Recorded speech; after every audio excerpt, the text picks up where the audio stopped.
All right, hello. Uh, I'm Edrina. Welcome to my playthrough of Fire Emblem Engage. Uh, last time we did a side story, recruited a literal 10-year-old, and like put him on the bench where he'll be safe. We also uh yeah, sorry. We also met Yunaka and Emblem Micaiah. Uh, Unfortunately, I was very eepy, so I didn't manage to do much more than react to what was happening. Uh, so I just wanted to start this one by just giving a super quick rundown of Yunaka's introduction and how they introduce Emblem Micaiah. Short version, they rule. Uh, Yunaka's introduction is probably the first time that the game's attempts to be funny have just 100% worked. She's really charming and energetic. She also gets across very clearly that she used to be very different, and some of those instincts are still there. Her line, like "I have a killer's eyes," and her later admission that she fully planned to just take the ring and run. But like she's clearly kind of torn on that. Like that all works really well. It shows that she's a more complicated character and has an internal struggle going on. Um, that you know should immediately be relatable to anyone who has like worked on self improvement in the past, or who has like tried to make changes to themselves in the past. It's like those instincts just kind of creep in occasionally, and like it's not always it's not, yeah, not 100% sure how to word this, but yeah, basically like the instincts creeping in feel very real. It very much feels like Yunaka like genuinely does have this stuff going on in the back in her background. She has these instincts and these impulses that she's trying to purge from herself and become a better, more likable, more social person, which also contributes to her like high energy uh persona being very charming, and also like doubly relatable to anyone uh with who's decided to deal with self-worth issues or the like, by like trying to become like more friendly, more upbeat, and just making life better for people around them. Uh, a lot of people who deal with depression and other such handle it by like trying to make things better for people around them. So like Yunaka trying to reinvent herself into like the person that we've met, it feels very real. It feels very compelling, it amplifies the charm because it's like she's working very hard, and like I'm very happy for her. Uh, whole scene before and after the battle is excellent. Does a great job. Alir and Alfred work extremely well as like comedic foils in the first scene, and as like accepting and helping Yunaka uh on her journey to try and become a better person like uh, by basically just acknowledging, okay, you did like have those impulses, but like we're not going to hold that against you. You did, even though it cropped up in your head, you didn't follow through on it. You helped us out. You did everything right. Um, so yeah, them welcoming her was also super charming. Uh, Also want to quickly just touch on how they handled Emblem Micaiah. Uh, as I mentioned during the stream, though not sure if you'd be able to hear it because the audio quality on that one is fucked. Um, yeah, she like Micaiah is one of my favorite characters in the franchise. Profile picture should probably have been is probably a good clue. Um, yeah, Micaiah is great. She's probably the most complex and well executed Fire Emblem protagonist that like actually grapples with some level of moral complexity. Um, she especially works very well as a foil to Ike, who handles moral complexity by just grabbing it and saying no, bad, stop. Ike is a brick of a man. Micaiah is much more thoughtful and internally complicated and anxious. Really real good. She's more flat here. Like the voice actor, the direction. I'm inclined to say that it's the direction they gave her voice actor that means she comes across kind of flat with her delivery. Again, like Micaiah is one of the most internally complicated characters in the franchise. So like, but yeah, her voice direction makes it sound like she's not really got a huge amount of complexity going on. That's a bit of a shame. Other than that, I have no issue with how she's implemented. All the emblems seem to be just here as fan service primarily, so that's not a problem. That's fine. But also like her being introduced as like the partner slash foil to Yunaka is excellent. Because one of Micaiah's like defining abilities that it only comes up a few times, but it does inform most of her choices, is that she has a low level ability to kind of instinctively know someone else's thoughts and feelings when she's talking to them. Uh, it comes up numerous times in Radiant Dawn. Basically, if you're trying to hide something from her, she will know. Like she can't like break mental barriers and like dig up secrets, but she can get a general vibe that cannot be deceived. If you're being honest with her, she will know. If you're trying to hide something from her, she will know. So her advocating for Yunaka actually like plays into that and like works for both of them extremely well. Mikai's implementation here is like for how the emblems are, like emblems as a whole, like a bit iffy as a concept, but whatever. Micaiah specifically here was implemented fantastic. Like I have no complaints about any of that last chapter. It aside from the fog of war, like still not a fan of dark missions. Whatever. Like all the writing, all the direction, all the pacing, and especially the acting. Yunaka is so funny. um, but yeah, all of that, no complaints. Fantastic. More of that. Like, anyway, speaking of more of that, let's get more of probably the rest of Fire Emblem Engage, which isn't at that level, but let's see where it goes. Ah, sorry about that. I was doing some sound checks earlier, so I just popped in around support so that I could hear my. Never gonna get used to that. So I could hear what my audio level sounds like next to the actual game's audio, and the loading screens are still eternal. The thumbnail is not that big. Why is it taking this long to load? It's already finished. It's already finished loading. They just wanted to show the fucking pixel art. I would rather they show me the game.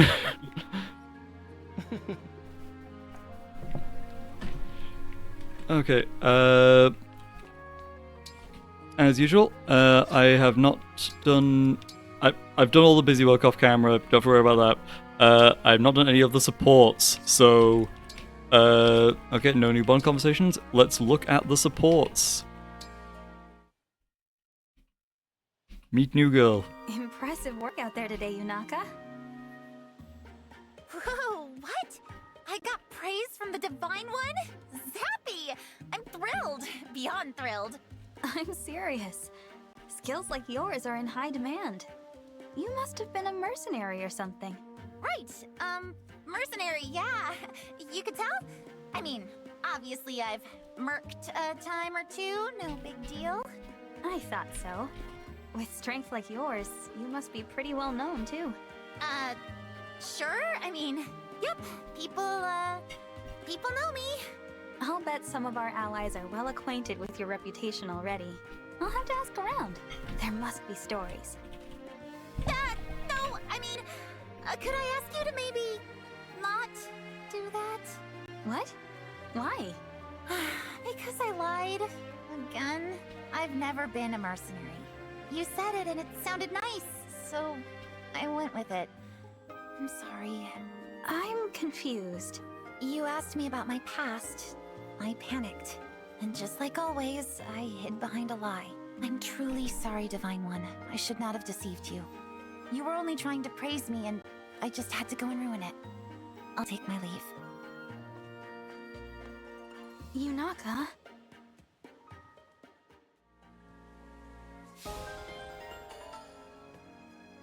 Yeah, Yunaka's perfect. Everything I said earlier still applies there. Like the usual issues of like Alea's name not being used and everyone calling her Divine One is still very formal and feels very awkward. But everything I said earlier about like Yunaka's writing is still fantastic, even if Alea is like I just wish she was like more of a character and like no I don't hate that she's like kind of oblivious and like it does work there because again the amnesia thing, whatever. Yeah, Yunaka good. Alea like kind of mid. Like she's not bad. Like she's like 6 or 7 out of 10. Like I wish there was more going on, but like what Alea does have going on isn't really relevant to like the thing with Yunaka, so like shrug, whatever. I'd also want to point out this was a very funny call on my part. Earlier when Edrenier here was doing his just like pre-stream, like just tidying up because the game's got a lot of busy work, I looked over and saw Yunaka's design. I was like, I don't know what it is, but she looks like she would throw a pipe bomb. And then you showed me this. Has that second scene happened yet? No, that's like a ways off. Okay, never mind. I won't spoil that then, but needless to say, I called it. Not exactly. Again, the game makes fairly clear that like she has some stuff in her past that she's very much ashamed of, and she's trying to get away from it. And again, one of her earlier lines was, "I have a killer's eyes." That was the one I was talking about. Right. Okay. Yes. Yeah. Yeah, sorry, I thought you meant like where I actually told you what her past was. No, when you refers to the killer's eyes, I was like, that's not disproving my theory that she will commit arson, but she wouldn't commit arson anymore. She's doing better. She's trying to do better. She's working very hard, and we love her for it. But also forbid a girl to have a hobby. She has a hobby. She like, okay, I'll get back to this in a second. Ally notebook. Flick over to Yunaka. Does it have likes? Weapon facts. Training, reading music, poisons lurking in the dark. She is a weapons nerd. She is perfect. 10 out of 10. Also, I did say in the correction, okay, not a pipe bomb, but definitely poisonous gas. And I nailed it. Yunaka's very practical. I appreciate that. I'm honestly tempted to play this game just for her. Like, honestly, like, again, I never finished first time through, but like she, like, I did some looking around between, like before starting this one, and one of the things that people agree on, like, people generally agreed that like most of the character writing is meh.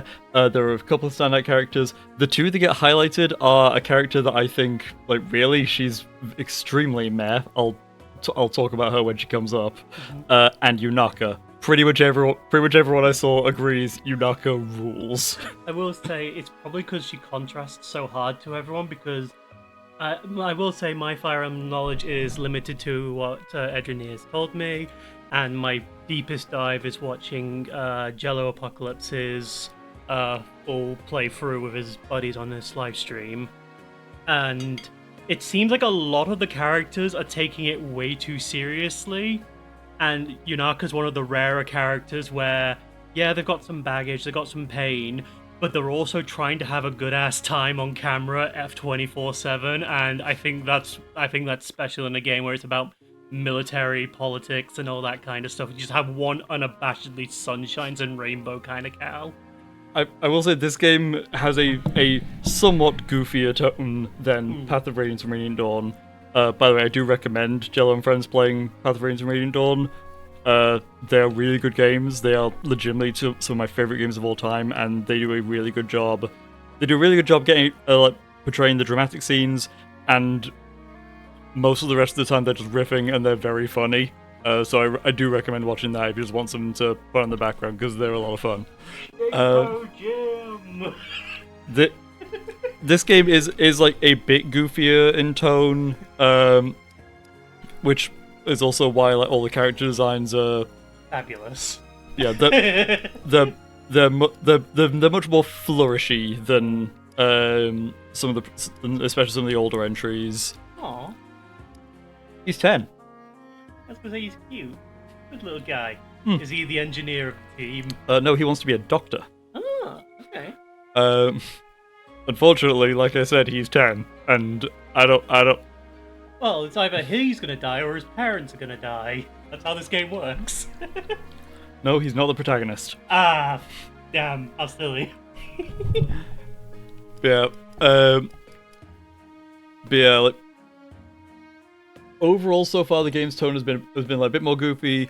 The characters have been a bit more like a bit more out there and Animated, yeah. yes, thank you. A bit more animated, a bit more exaggerated.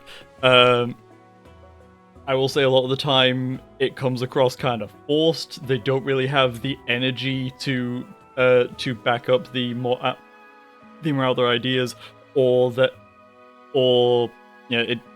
it just feels very stilted. So it's kind of that awkward middle ground where they're trying to be over the top, but also a little bit more serious at the same time. It's kind of butting heads. No, they just don't commit. Right. Fair enough. Anyway, speaking of committing, we have watched one support conversation. It looks like we've got at least 4 or 5 to go. Sorry. I really like Yunaka. Which is And great. with that, the long war was over. The two siblings would know peace at last. There would be time for them to live simply and happily, and with each other. The end.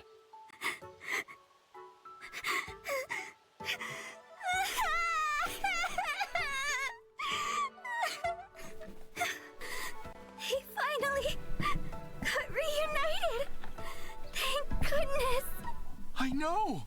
It's a relief, isn't it? I'm getting misty-eyed again just thinking about it. To be honest, you were crying so hard, I missed some of the middle parts. But still, oh, so good. Oh, that's great. I knew you'd love it. I totally get now why you cry at books. Who knew they could be so beautiful? I've only read the boring ones, I guess. Well, there's a wide world of captivating ones out there if you're interested. If you liked what we just read, I can recommend something. It's set at an officer's academy. The series is famous for its political intrigue and deep characters. It's up to 30 volumes now. Wow, that's a lot. I'd love to discuss it with you once you finish the whole set. I don't think I can get through 30 books on my own. But I can't have you read all that to me, obviously. So, don't hold your breath, okay? I'm just a really slow reader. I wouldn't want to keep you waiting. Oh, okay. If that's what you think best. Anyway, thanks. You definitely showed me how interesting books can be. Good. I'm glad to have shown you the light.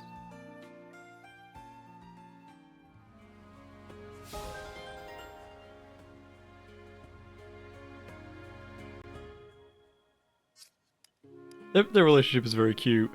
Also, yeah, as someone with ADHD, do not recommend me a 30-book set. That is way too much of a commitment.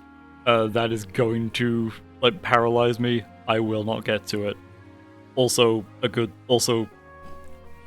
story does not need 30 books to be told. So, maybe recommend one of the books. So read all of Commissar Kane. Good The morning, best one. Alfred. Morning, Celine.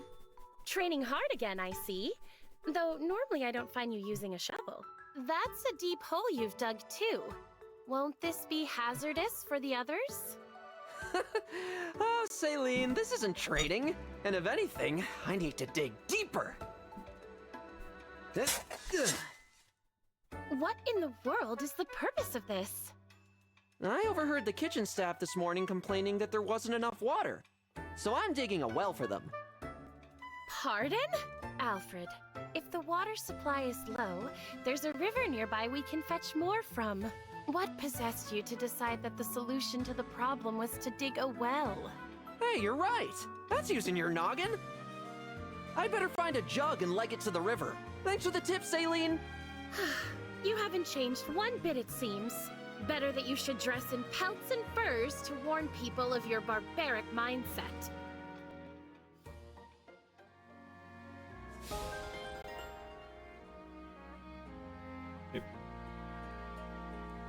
Yep, Alfred. So Alea being kind of vacant is like they kind of go back and forth with that. I think I get the feeling Alfred is just going to be like full time, no thoughts, head empty. Like, and yeah, as the sibling to someone like that who probably has to deal with that a lot, especially given that he's the older sibling and is therefore going to be king while she's the more intelligent of the two. I get her being frustrated with that.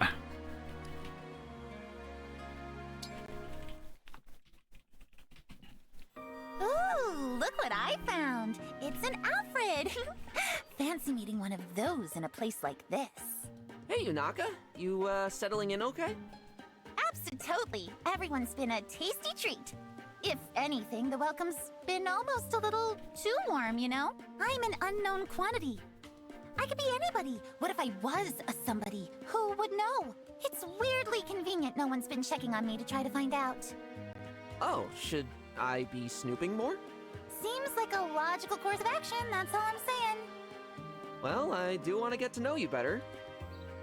So, yeah, we should talk more, when we get the time. Talk? Is that your idea of gathering intel? Are you really gonna go that easy on me? Think about it, chum.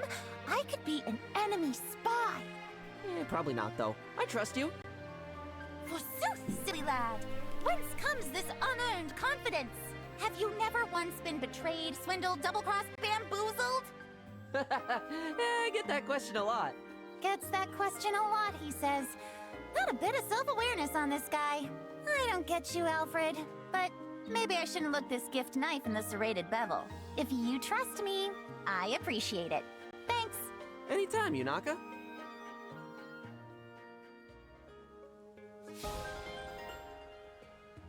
And once again, we have possibly the most complex character so far interacting with the man who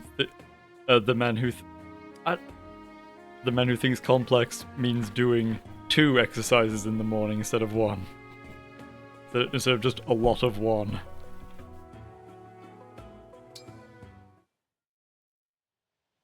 Oh, hello, Princess Saline. You look radiant as ever. Thank you, Chloe. We have some free time today. How do you intend to spend it? That's a good question. Why don't we take a ride on your Pegasus to a nearby tea farm? I'd be thrilled. Mind you, we don't have that much free time. I doubt it would be like it was before. If only I could return to those days of whiling away the hours with you. Princess Saline? Oh well, let's do something else. When this war ends, I'll take you wherever you like, as often as you like. We'll visit all the tea farms in the world. And we can pass the time taking in beautiful landscapes while sipping delicious tea. Now, doesn't that sound lovely? It does indeed. Wonderful idea, Chloe. I shall hold you to it when the time comes. And I will be happy to oblige.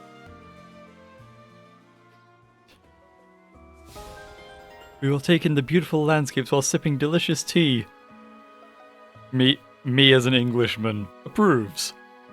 Me being aware of English history, very concerned. That was fine.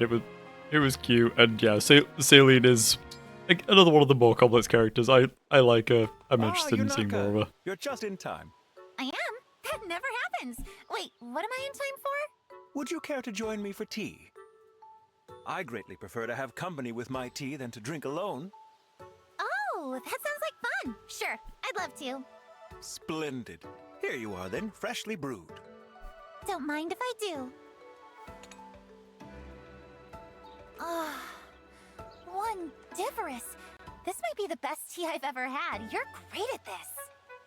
Oh, you're too kind. I have ample access to high-quality leaves thanks to the sterling tea field near my home. I started brewing tea for my family at a young age. I've had plenty of time to master the art. That's amazing.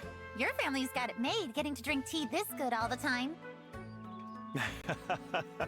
Possibly. And your own family, are they in good health? Oh, my family? Well, you see, they're mostly... How should I put it? They're just... yeah... Ah, I withdraw the question. I'm curious, Yunaka. Have you ever tried sugared grapes in your tea? Grapes? In tea? Sounds weird. Is it good? I shall prepare some for you. I hope you enjoy it. It's my hometown speciality. How exciting! Thank you, Louis. Think nothing of it. I prefer to take my tea with smiles whenever I can.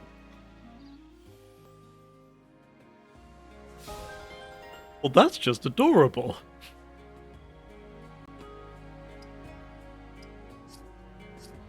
Yeah. That last small conversation between Louis and Yunaka, that was great. That was precious. Louis has a couple moments of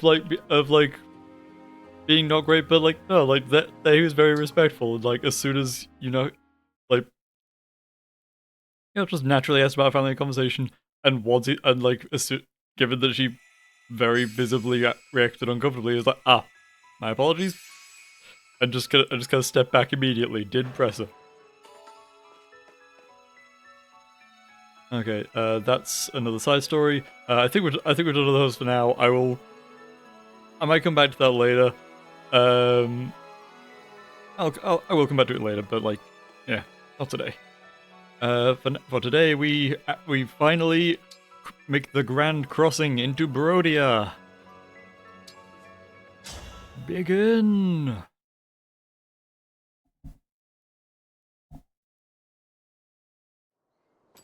So, we made it across the border. We're in Brodia territory now. The landscape here, it's so different from Firene. Nothing but rugged terrain all around us. Watch out!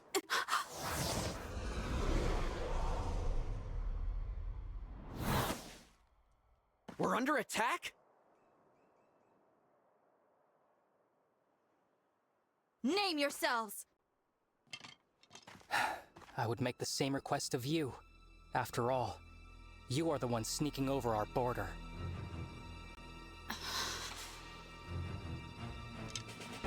Identify yourselves, or I will assume you are thieves. This time, I won't miss. I'm the Divine Dragon from Lethos, not a thief. I am Alfred, the heir to the throne of Firene, and your ally. The Divine Dragon and the Crown Prince of Firene? That's right. Now I would like to know, who are you to shoot at us like that? I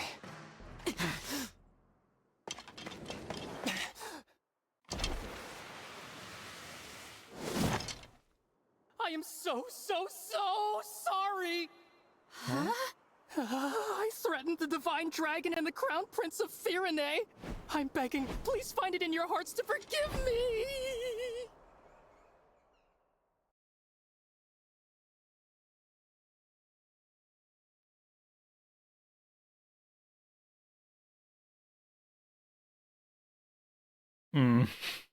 It's all right. No harm was done. Gonna resume this in a second. That one kind of feeds into what we were saying earlier with the game is trying to be goofy and silly, but it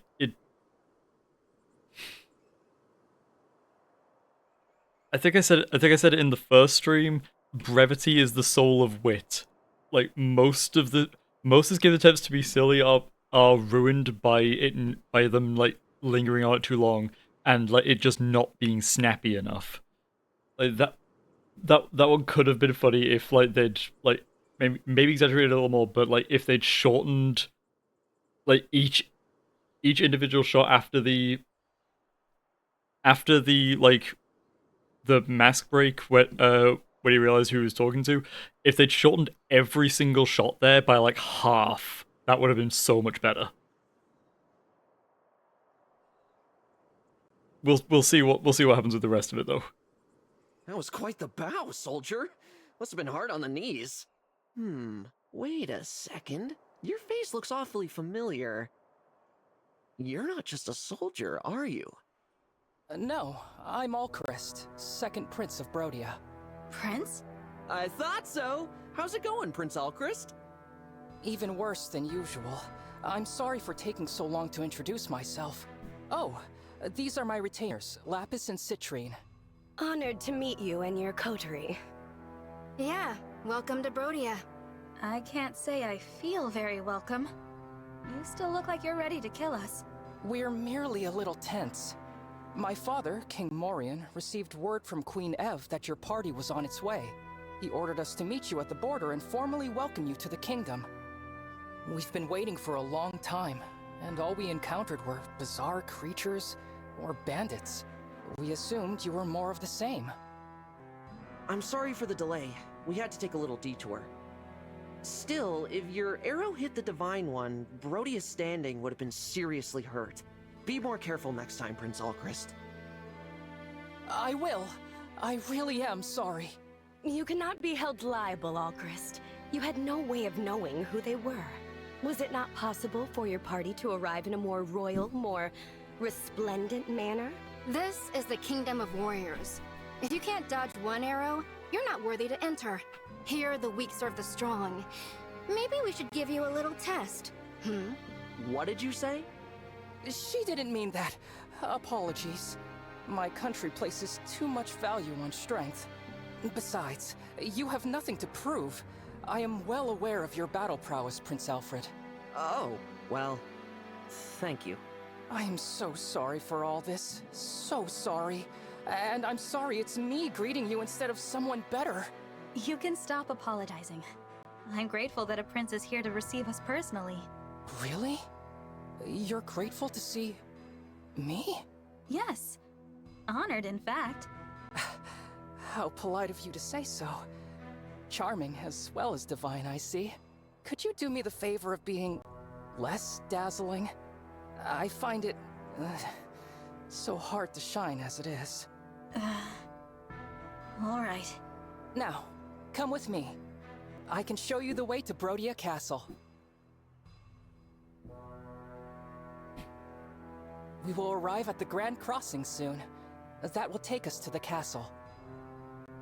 Okay, so immediate impression from that first scene, do not like Alchrist. Like, I've been through a serious self-loathing phase. Like, it wasn't this bad. It was pretty bad, but like, even at my worst, I acknowledged, okay, it's my problem. Like, that's really the line. If you want to try and make a character with self-worth issues like Alchrist, or like with some kind of complex about themselves, the key to making it work and to making them charming and likable despite that is, I mean, for one thing, don't have it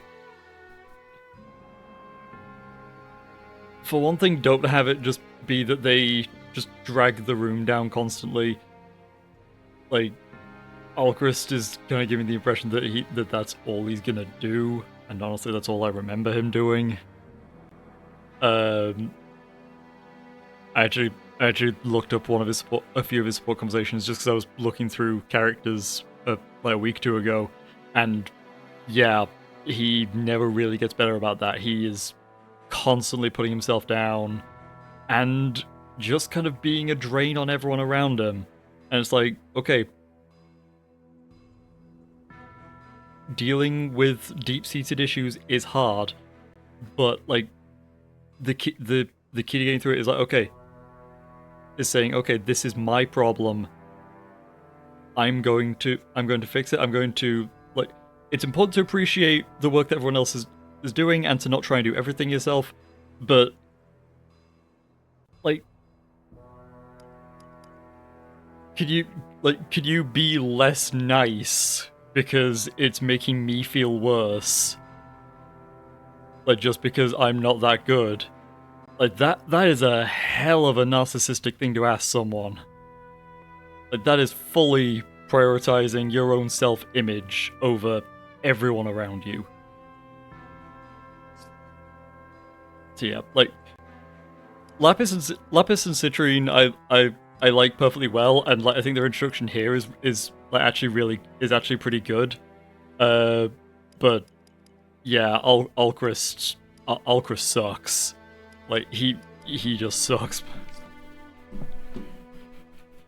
And yeah, he sucks entirely because all he can think of is how bad he is. It's like, okay, are you just gonna mope or are you going to do something about it? So he's the hunter of the Owl House of this game. You haven't seen the Owl House. I know, but I've seen enough people's critiques of it that... Even Hunter's better, because at least he does something. Like, he keeps doing the same thing over and over again, but he does something. Alchrist just mopes. And, like, drags everyone around him down. It's like if the people around you are, like, making you feel like you're not as good as them, like, drag yourself up. Like, don't destroy yourself. Like, set boundaries, set reasonable expectations, and just try to make small improvements. Like, Alchrist is no, do not like him at all. Good. He's Divine One, absolute if I may. narcissist. I was wondering about something Queen F said in her letter. Is it true that Elusia has released Sombron? For clarification, I call him a narcissist not in the sense that, oh, he thinks he's perfect, because that's not what narcissism is. I call him a narcissist in that he cannot think of anyone but himself. He cannot think of anything beyond himself. That's the actual problem here. And that's also what narcissism actually means. It's true. An Elusian we fought told us as much. I see. We'd heard rumors to that effect, but I didn't dare believe them. Those neighbors of ours.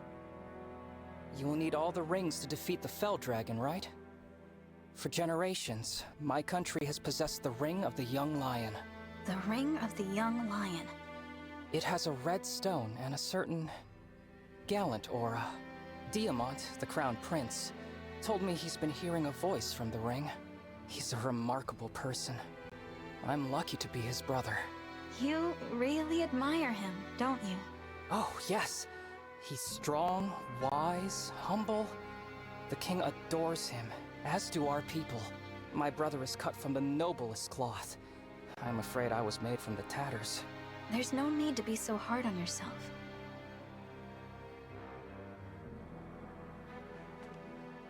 Ah, there it is. The Grand Crossing. Like, it wouldn't even take much to make Alchrist, like, more likable. Like, basically just take out all the lines here that where Alchrist is talking about himself. Take out I'm lucky to be his brother, and take out I'm afraid I was made from the tatters. Like, just make it him gushing about his brother, and the fact that and just let the fact that he is saying all this about his brother, but isn't talking about himself at all, leave that as the implication that he doesn't consider himself worth talking about. That would actually be like much better writing, and it would say just as much about Alchrist while also making out Alchrist less of a narcissist. You know, just it wouldn't be a hard fix, but this game didn't do that, which is a shame.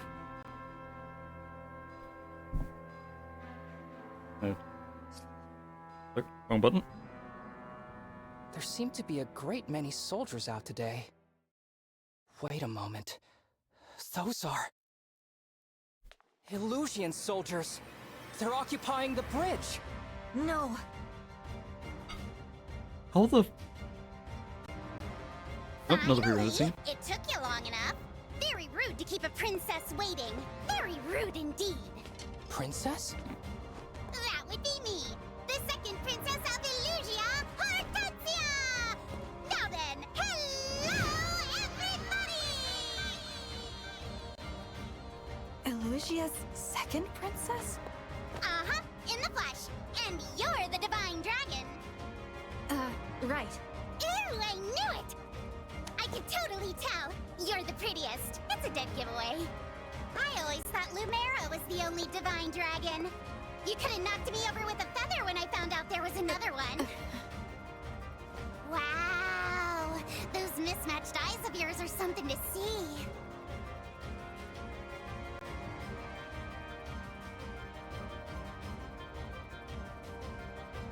Don't come any closer!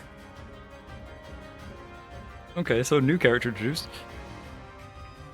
So just... I'm gonna get back to Hortensia's introduction in a second, but how the fuck are Elusia... How the... Like, this is the southern border. This is...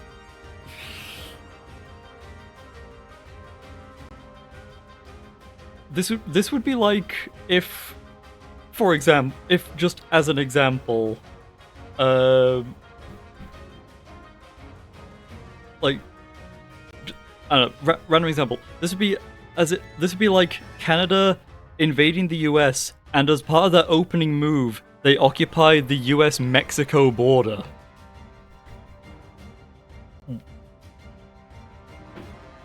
This is wild.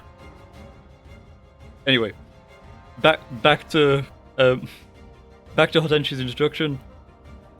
Again, like, I like most of what they're going for. I don't think it works. Like the animation needs to be. I don't know if it's snappier, but like, I don't know. Just something about it is underwhelming. Something about the animation is underwhelming. It doesn't really work for getting her across. Like the camera work too, and maybe the voice acting will get better for her. But whoever decided that she should try to operate in that register should. Someone should probably have just kind of leaned in and just said, no, absolutely not. Because Oh. Because huh? I just, when you said I looked there, I was like, I thought that was just an emo guy. No, it is. I'm talking about someone who's off camera. Sorry.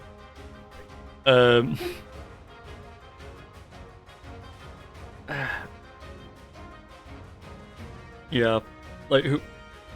The voice itself isn't bad, and like I have no idea. I don't know who the actor for Hortensia is, so like she might be perfectly good. I imagine she is perfectly solid, but I don't know how much of that was just bad direction for the scene, and how much of it was she can't act while doing that voice, because. Like, yeah, the delivery just kind of lacked more or less everything.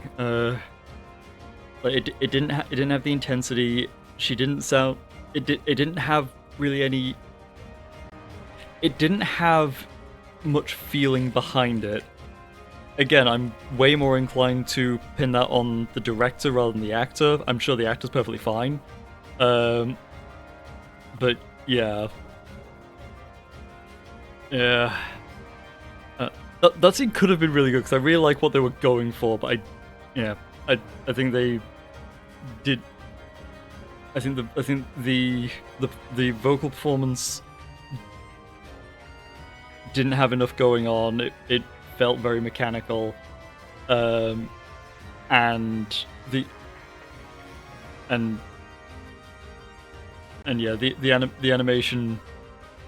animation and camera work.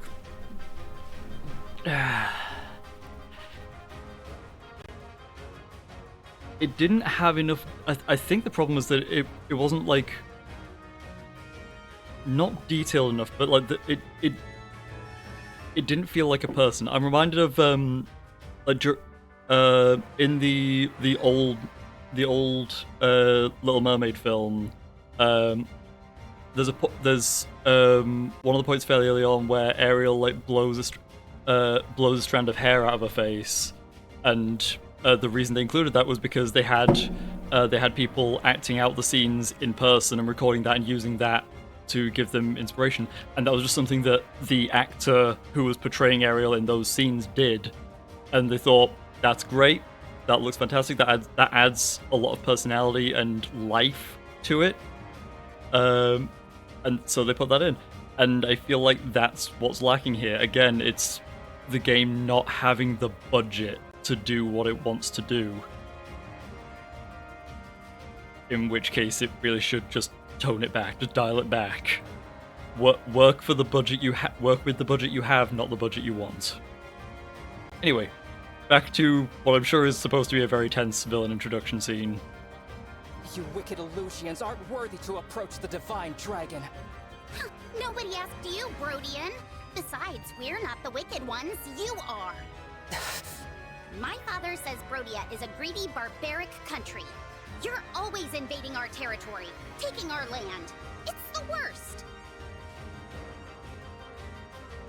This would be a like really interesting thing to bring up, and like could potentially lead to a really interesting conflict if we are actually going to explore this.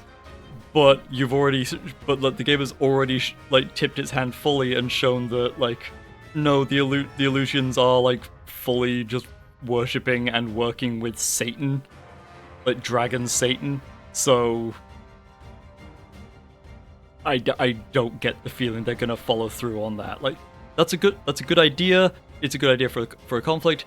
If they put some effort into unpacking that could actually be really neat. Yeah, I don't trust that they're gonna follow through on it, which is a shame. Do you know how many people you've hurt? Not just soldiers, but regular people? Let me check the age rating on this. Yeah, this game is a 12. You can say killed.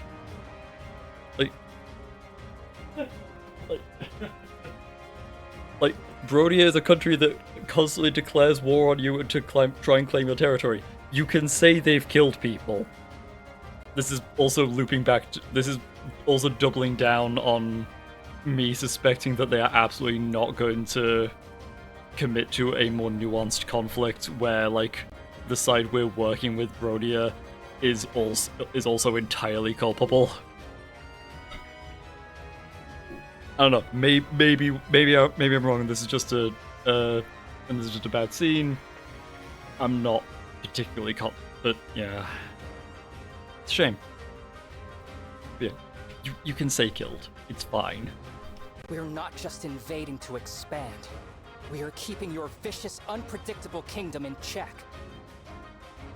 A reminder: Elusia's title, their epithet, is the Kingdom of Knowledge.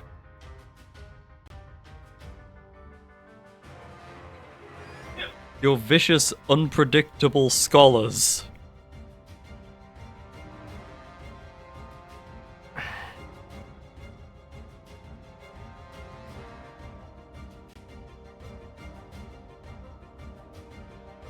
This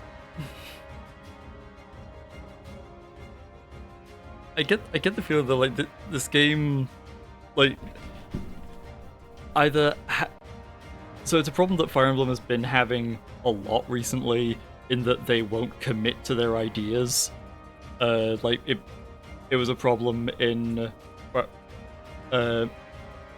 it was a problem in Fates with them not committing to like making the conflict nuanced and like or like doing anything with the Nor side of it. I mean, Nor has the best characters, but yeah, and then sorry, pardon me. Yeah, and then like Three Houses, same problem. They don't commit to their ideas. They have three separate stories that are completely unconnected. That only diverge after the 2/3 mark, which is an insane waste of time if you want to see more than one story. But also, the three don't relate in any way. Like, Edelgard's motivation in Crimson Flower does not come, like, the entire reason she's doing any of this does not come up in any of the other stories, and that is absolutely wild, because that is the entire reason to do a conflict where you can play both sides, is to show the clash of ideas. But Edelgard's ideas never...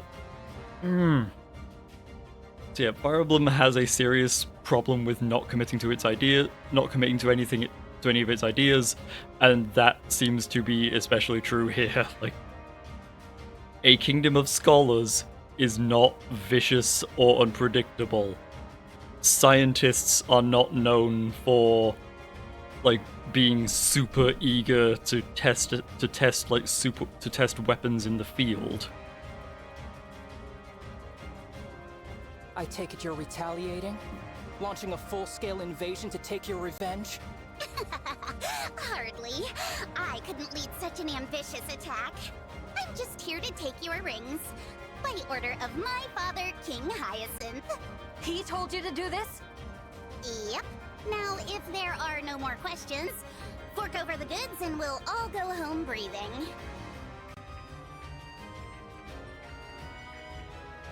Wild that she just tells you all this. Never. Aw, I thought nabbing your rings would be the easy job. Lucky big sis getting to attack the castle instead. The Crown Princess? She's going to attack Brodia Castle? Oops, probably shouldn't have said that. We must go right away. As if I'd let you pass. My father's gonna be so proud of me. All Elusian soldiers, forward march! Get me those rings!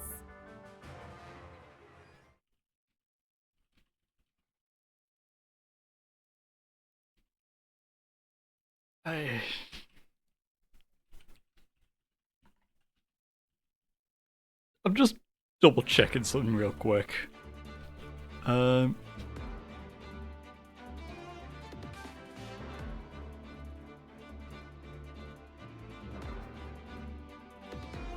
Okay.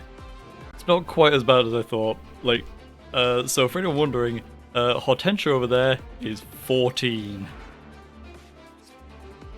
Like, I thought for some reason I had it in my memory that she was like 16 because anime, obviously. Like, her behavior is a little more excusable with her only being 14, but like, even then, like, that's not how a 14-year-old would act. Like, they would like be more emotional, be snapping at us. Her design is very cute, but like, yeah.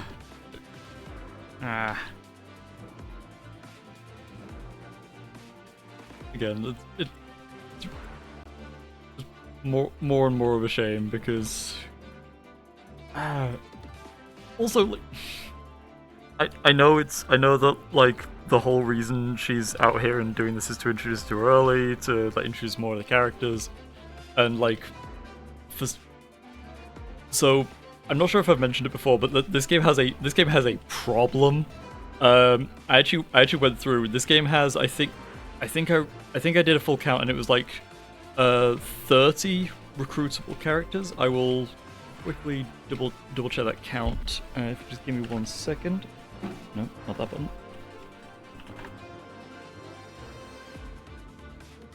Nope.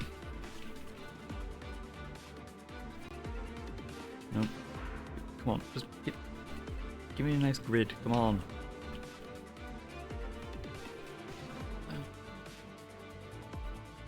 I'm just going to count manually.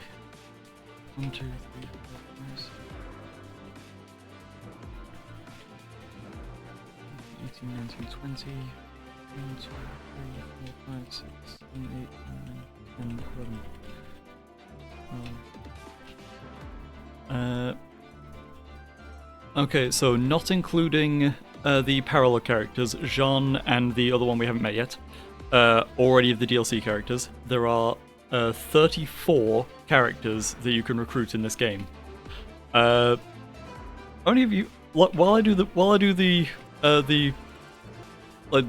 organizing and everything, why don't you all take a get, just take a think for a second and have a bit of a guess on how many of these on how many of these characters do you think, on how many of those 34 characters are not either royalty or like the direct retainers of royalty?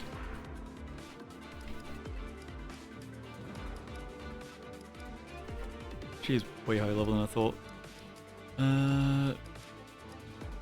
Not a fan of that. Because of how this game's leveling system works. I really don't want to be leveling characters up past 10 before they promote. Promote, the earlier you can promote them, the better it is for them. So yeah, gonna have to work on that. Anyway, okay, she has a master seal. That's good. That will be very appreciated once I'm done with this map. I already did that. Emblem rings. During the week, I actually did a quick thing.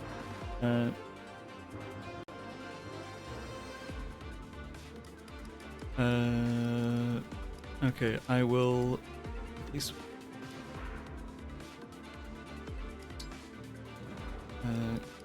switch Saline over to Micaiah. Micaiah, here I go. Switch Yunaka over to... Oh, sorry, very mothering. I guess Celine had equipped and it switched automatically. Sneaked. That's fine. Not sure about that one. Yeah, I'll give Celica to Fram. Lady Celica, let's go. I'll give Aaliyah. Oh yeah, like I said, Micaiah's my girl. I am going to make more bond rings for the characters I like. Anyway, I will give her Black Knight because S rank ring, so +4 stats, and strength and especially defense on Aaliyah are very good right now. Yep, Aaliyah leads charge. Okay. Of these three, I'm probably going to use Lapis and Ulchrist. No, I'm gonna use Lapis. I could use Ulchrist. Statistically he's fine. He kind of suffers from the same problem that I mentioned with Etier, in that as an archer he really needs to be making sure to kill on his turn, but where Etier's builds there. So yeah, he really needs good strength and speed, and while Etier's stats in both those are both kind of middling, Ulchrist has great speed but has very bad strength. His strength growth is 35 or something. I'm trying to get it open in another tab. Is Ulchrist, the self-torturing, wildly imaginative Prince of Brodia, has hidden talents even he isn't aware of. Yeah, again, the self-torturing thing is yes, he's a massive narcissist. He will not stop talking about himself and how much he sucks.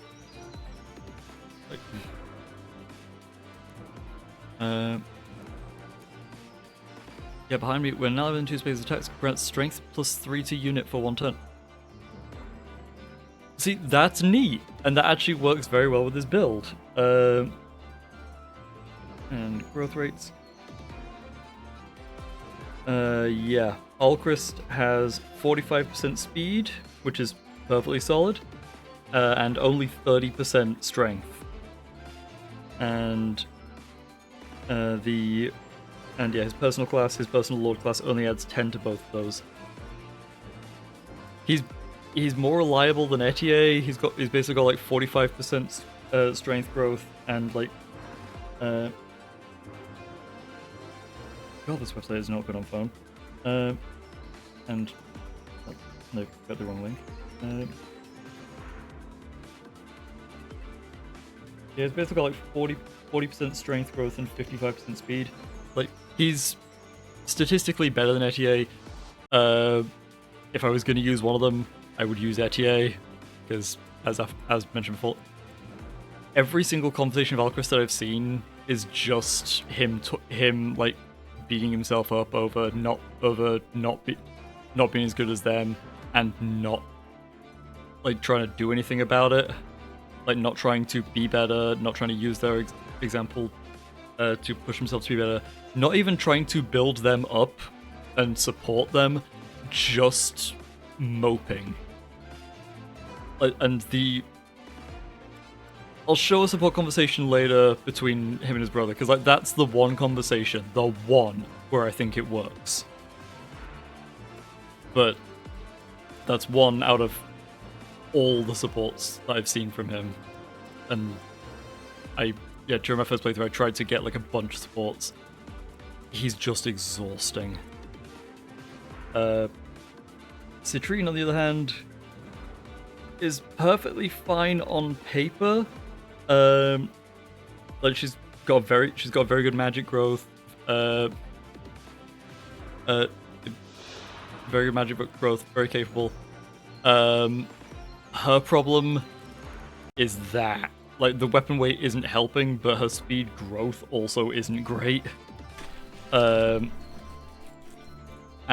yeah, her build. Where is her build? Jeez.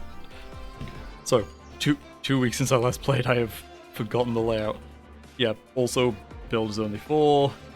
So yeah, like any decent tome is going to tank her speed. Yeah, she has a really good magic growth, but her base speed growth is 30%. I wish it was better. And her class gives her no boost to that, so her entire speed growth is 30%. She is gonna stop being able to double. She's gonna stop being able to double anyone but like armor knights extremely quickly. When this unit uses a healing item, adjacent allies also recover the same amount of HP. That's interesting.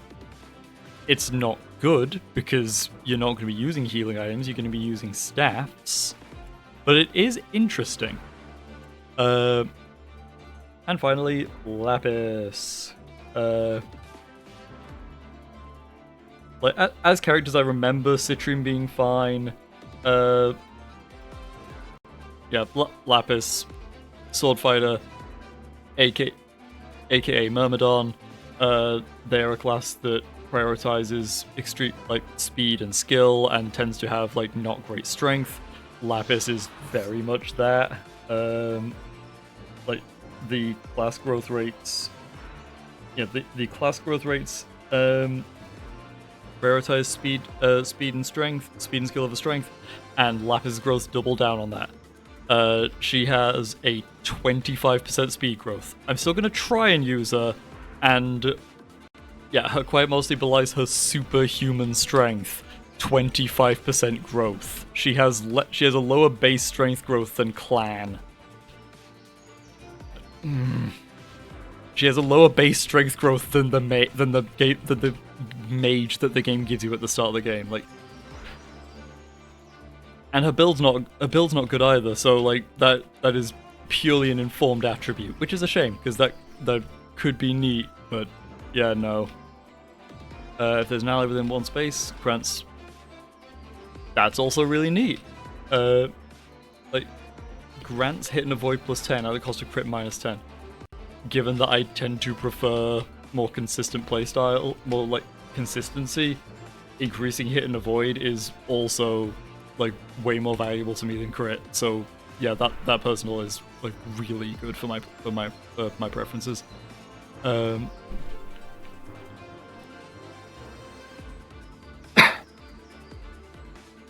Oof.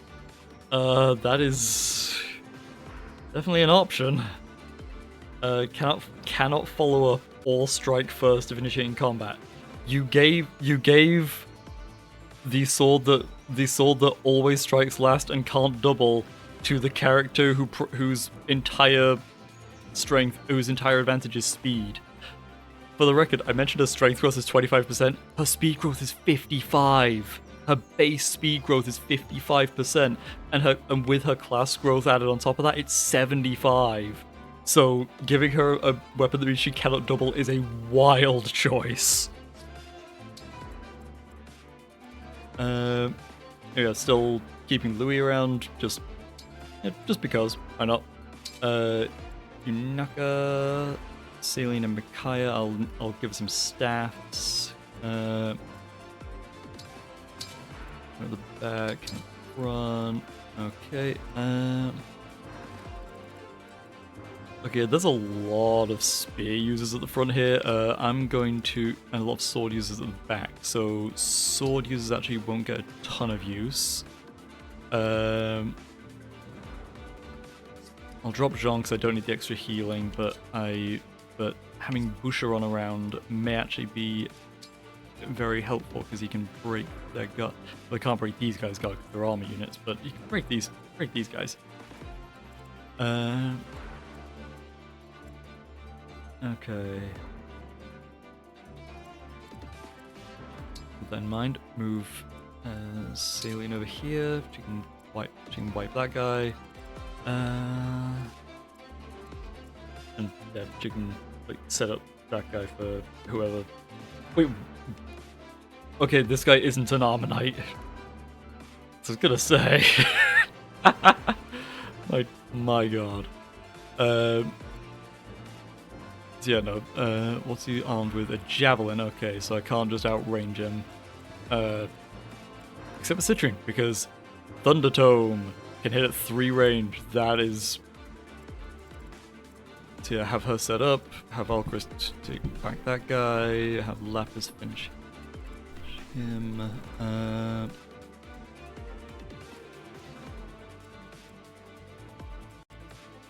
Yeah, I want Saline over this side so she can deal with the armor knight. I want someone else with high res down south, which is looking like Fram. Yeah, I'll put Fram. Jesus. I'm never gonna get used to full move. Just not happening. Yeah, I'll put Fram over here. Can help out. Just put Boucheron a bit further forward, why not? Put it over there. I'll send.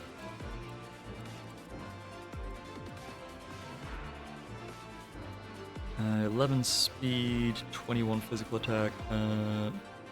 Okay, he can't double. I don't know the calculation in this game. And I can't see the weapon strength, so... I'm gonna have to reverse engineer it. So the steel bow does 10 damage, the iron bow does 6. Okay. If it's double, like in Path of Radiance, then that'll be 31, which will be a kill. Okay, yeah, no, never mind. He can absolutely one-shot her.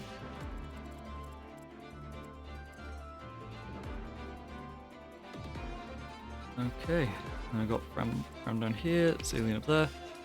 Just give Saline a staff. She's got 2 staffs, so she's fine.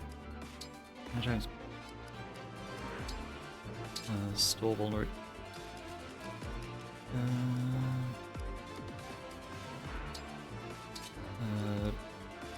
Not for you.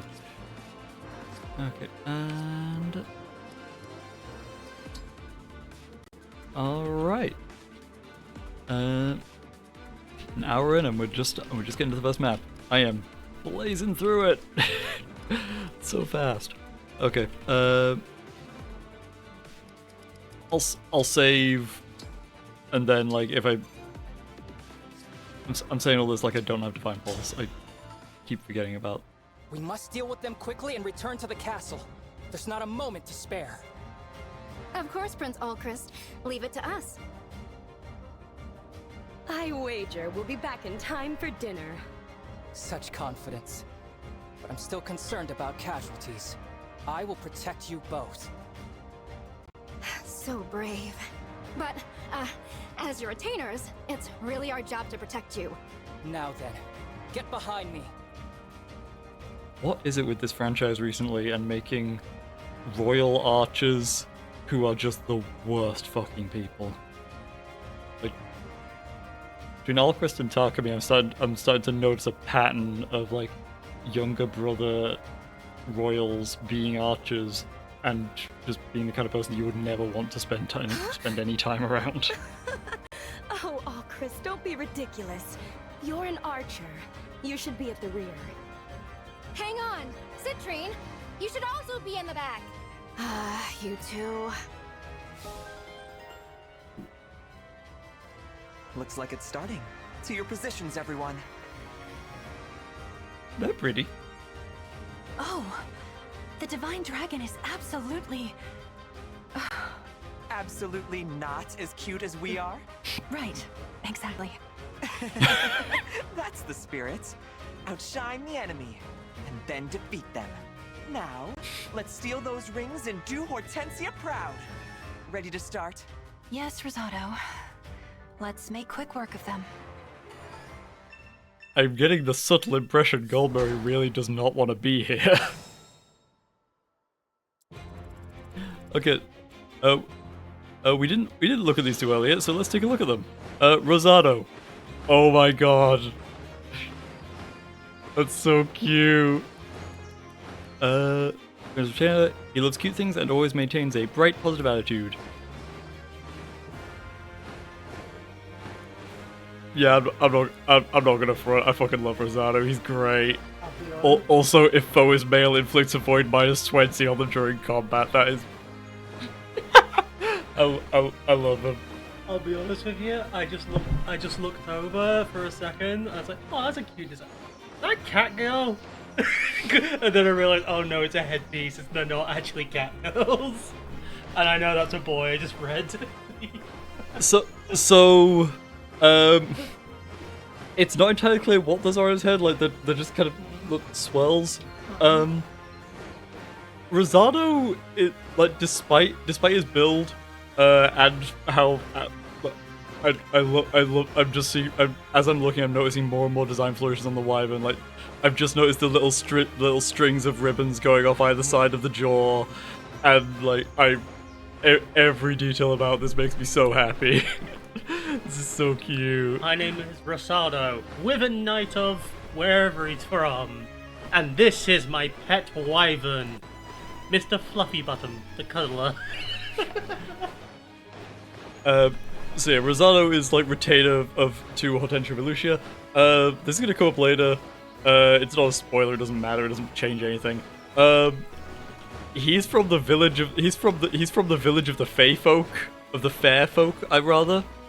Meaning he's probably like a Fae entity of some kind, and that's why, despite his build, his strength is insane. His stats will be better once we recruit him. This is a promoted class. Like, being a promoted class with these stats is Okay, no. Whoa. Okay, never mind. I did not know. I did not know how much that Sealax was tanking his speed. Okay, yeah, I've just double checked his growth. before class bonuses, 45% in strength and speed. So his growths are fantastic. I'm hoping his like bases are a little better by the time we get there, but like either way, like long term he'll do work. It's so cute. I love him. Like him being male gender is whatever. Like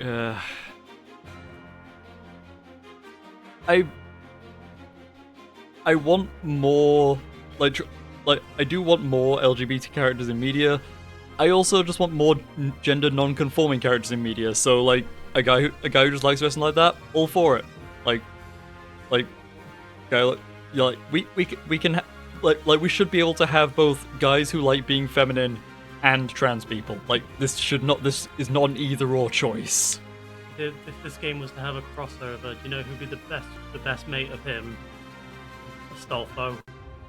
They would get on so well. They're very similar vibe. They get on like a house on fire because they're setting fire to other people's houses for being disrespectful. They're both lovely. they're both lovely people. Hortensia, a mischievous, spoiled princess of Elusia, she is nonetheless devoted to her family and friends. A knight who has a rapport with beasts, rides a Pegasus into battle, and is skilled with tome and staff. Again, like I like her design quite a bit. I'm not sure what like the balls on the bottom of her skirt are. Like that just seems like an extra detail, and I think it's maybe a detail too much. Like I think they're going for like a bit of a clown theme, but again, they're not committing. I'm not sure what they're going for here. I do adore the rose stamps on the Pegasus's helmet horns, though. Like the rose motif is very nice. Like Elusia in general has a plant theme. Like Hortensia, King Hyacinth, her big sister's name is Ivy. Everyone from Elusia is named after plants. And Goldmurray, who is also a plant. Disarming Sai, if foe is male, inflicts hit -20 on that foe during combat. And Jesus, her speed is insane. Okay, yeah, she is definitely built to be a dodge tank. Seems to be on the surface, but is conceited to the core. Neat.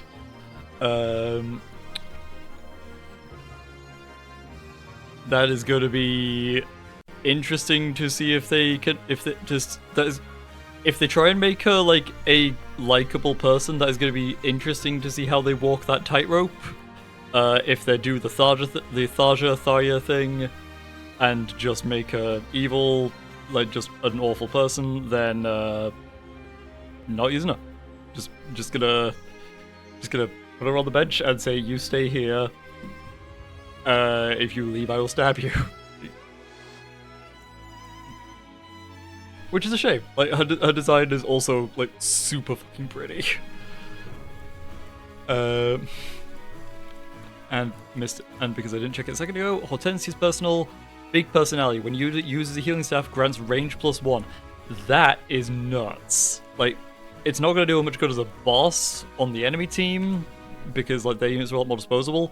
But like for a playable character, yeah, like spoilers, not really spoilers. She's playable later. Like all three of these will join your team later. And yeah, that skill is going to be very potent later. Anyway, I asked you all to try and take a guess on how many of the 34 like base recruitable characters that you recruit as part of the main story are not royals or retainers to royals, like the direct hand people of royals. The answer is 4. Yunaka and 3 more. And those 3 are all among the last 6 characters you recruit. Everyone else is either a royal or a retainer. I'm not... What's our move? So like, I'm not opposed to like there being like common motifs in like character motivations if that's part of the story, if they're doing something, but oh yeah, he's armor unit. But from everything I remember, they're not really doing anything with it. It's just everyone in this game is a royal, and it just kind of makes all the all of the character designs homogenous. And yeah, it's a massive shame because like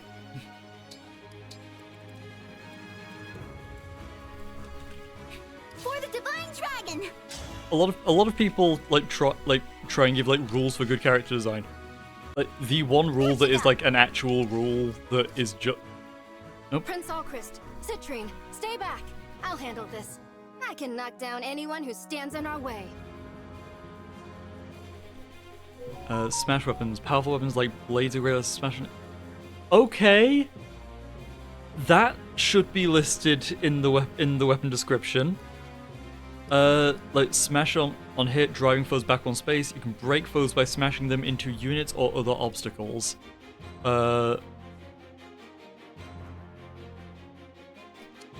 Okay.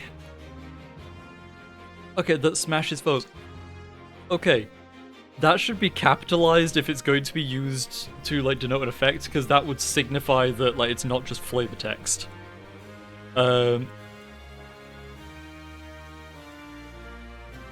Anyway, well. you know, the reason I'm picking her is because she has a very long range tome and can therefore hit from out of range. Yeah, the one rule of good character design that is like actually a rule is good character design is varied. Like it doesn't matter how like good your character design is on paper if it's just like if like 80% of your character. Fram continues to be a monster. She's doing so well. I'm prepared. Yeah. Now switch to a weapon you can actually use. Me?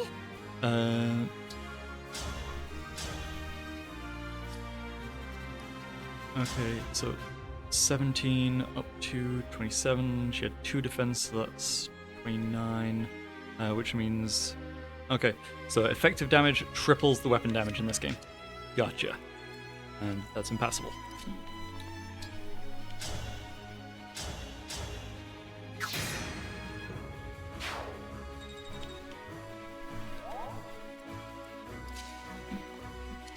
Which way do I want to send you, Naka?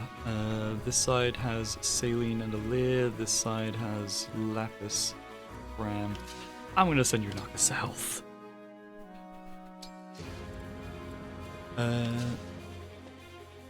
Oh god, especially since Alfred is also heading north. On me?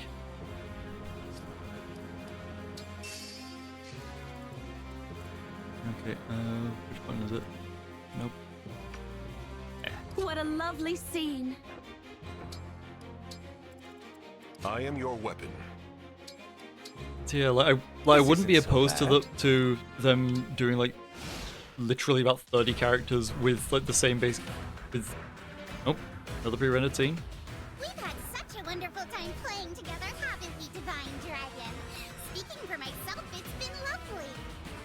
So I hope you don't mind, but I brought a friend along to join in the fun.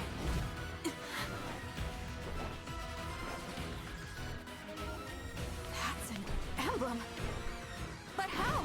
Oh dear. How is she here without my summoning her? Look at your face! You silly Divine Dragon. Did you think emblems were just a you thing? Not by a long shot. Yeah, it's a pretty cool trick, huh? I'm so glad I'm able to use it. And it's all thanks to Lord Sombron powering up this ring. It's called the Ring of the Princess Exile. Am I right? That's one of the rings my mother was protecting. Give it back! Yeah, not gonna happen. It's Elusia's ring now. But if you really want to see it one last time, come a little closer. I'll give you a good long look. Okay, that scene like genuinely pretty excellent. Two things. One, like the earlier comments about the actor not being able to act while doing that voice still hold true. Like, I just think it's bad direction. I just think it's bad direction. I don't think it's in her range. Like, it's in her range to do, obviously, but like not for a character who's meant to have like thoughts and ideas. Like, it's for like a side character. Yeah, wrong tool for the job. Other than that, though, scene was really, really good. Except for the fact that, like, I hope you've had a great time playing with me, Divine One. It's like, fucker, I just took my first turn. Like, that's a scene that they should have put, like, once you... Anyway, you can use emblems in combat. Emblems cannot engage, but they can still use engage... Cool, okay, so Dark Sync means that, like, they don't get the same range of skills, but they can still do everything else they can do, and it's more consistent, because I guess they can keep doing... Okay, Lightning Kids when foes have engage checks... Okay, so it's... Okay, so it's just a lesser version of... Join in her attacks. We'll have to be careful.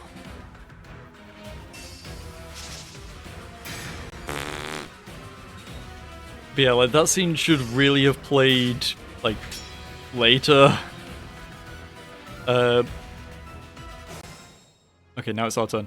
Yeah, it should have played once we've passed this line. So, or, like, so...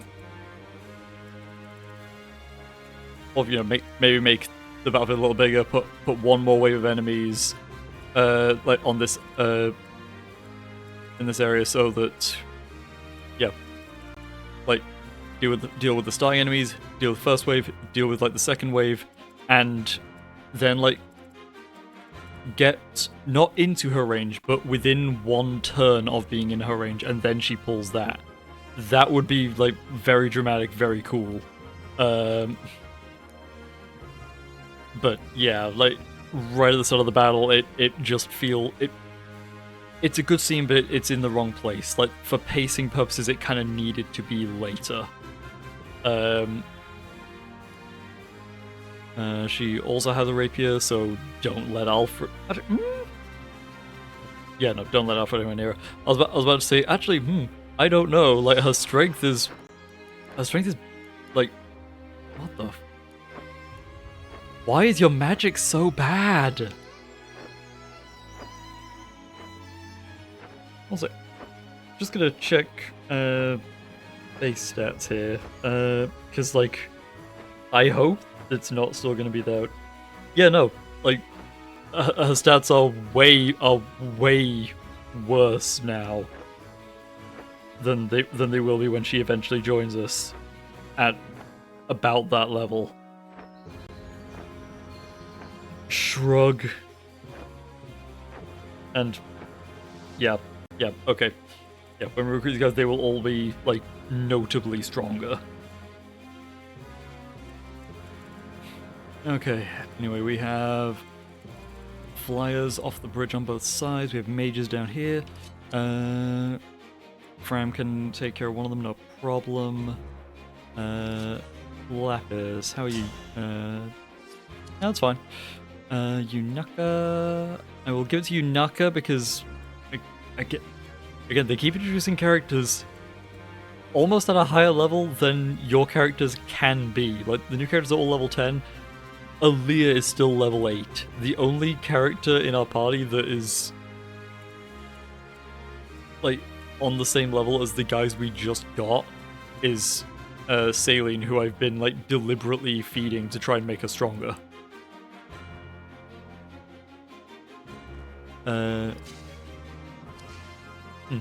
Didn't realize notifications were turned on. I'm gonna have to alter that.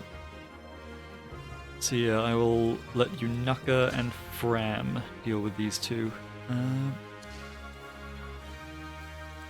Okay, so Yunaka needs to deal with the one further back. Oh, okay, can't reach. Fantastic. Oh wait, where's the flyer? Oh. Lovely. Nope. That really shouldn't be at the top.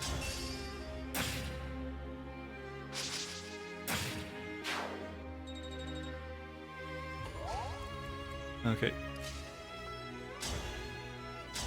And just Jesus, okay, she crit. She's so powerful.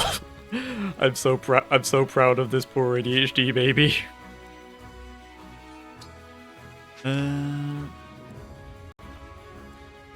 who do I want to feed the kills to on this side? Level 8, level 9, level 11. So Aaliyah and Alfred. Gotcha. Gotcha. Gotcha. Gotcha.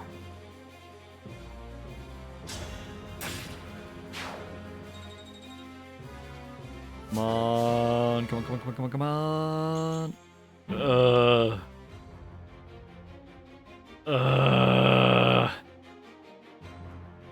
I know I keep saying it, there is no reason why like growth should be randomized. Like there is no reason why levels should be random. Like no one benefits from this.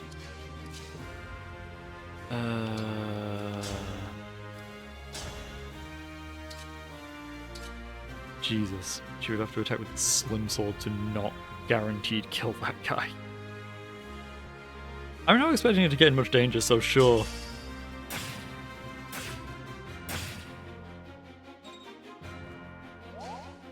Get some more support points. I'll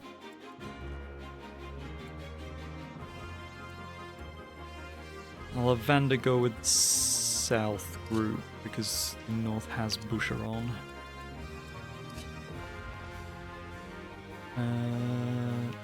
Put him there so I can put Lapis there.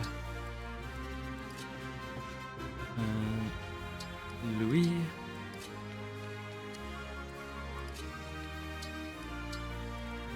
Shuffle everyone else forward. Nah, I'll get into range. I'll have him attack from there. Yeah.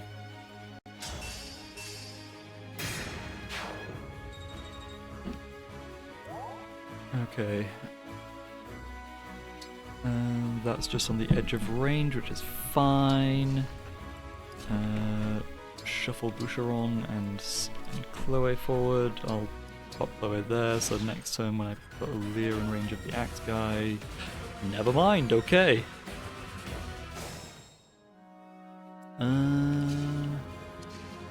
Can you one-shot them? No. If you engage, can you one-shot them? Still no. Cool, okay. Use an Abbott hand axe. I can have her whittle him down a bit and... Okay, no, break. Yeah, that'll be fine. Though I will open by having Aaliyah... Yep, just rip through them.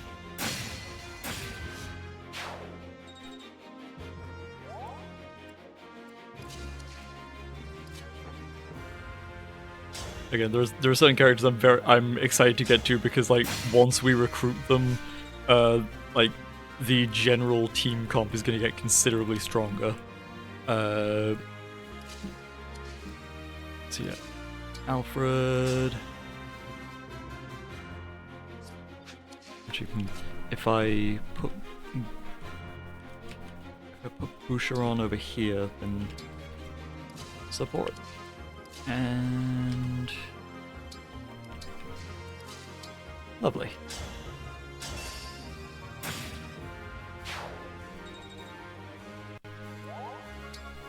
Okay. Apparently him and Chloe don't have support. That's because I'm very autistic. At some point I'm going to like make a like little personal chart of just like, okay, here are all the characters I'm using, and here are all the characters they can support with, so that I have like a visual thing that I can look at and just go, okay, these are the characters I want working together. You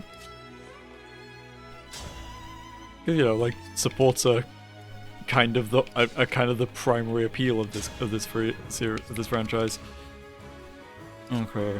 I'll have Citrine. Okay, I know I mentioned earlier that Elusia has a plant theme, like all their characters named after plants. like now that we're in Brodia, I can reveal their naming theme. Everyone in Brodia is named after stones: Ulchrist, Lapis, Citrine, and 3 of the characters we will meet later, Diamant, Jade, and I'm trying to remember what his other retainer is called. Amber.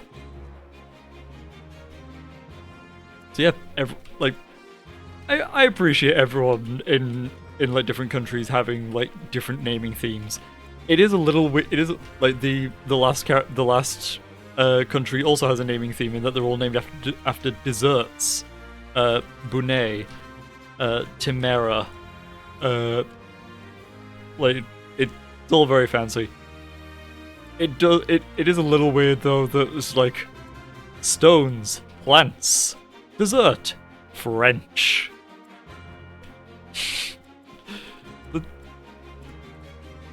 It doesn't matter at all, but I do think it's a little goofy. but that's me. That's like little details like that. I absolutely don't mind them being like a little inconsistent. Like it's fine, whatever. Like you can argue that this is symptomatic of what I mentioned earlier with them not coming to their ideas, but like little things like that, like this, that absolutely, Jesus, she is so low level. I recruited her last chapter and she is 3 levels lower than the new guys. What the hell?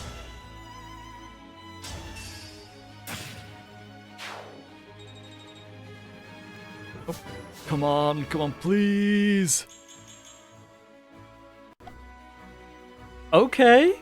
I was hoping for strength because a thief, like you like the make or break thing for her is gonna be strength. But you know what? I will take I will take speed and both defenses. I'm fine with that.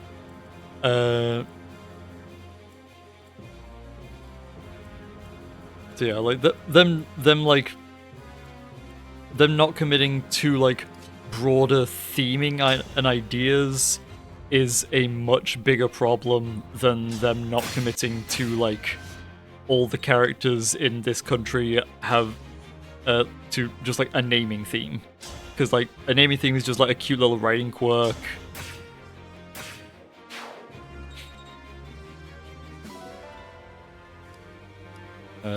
Jesus. Effective against cavalry and smashes.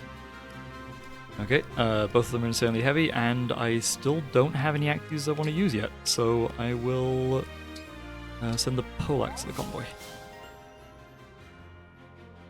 Nice. And just trundle people forward.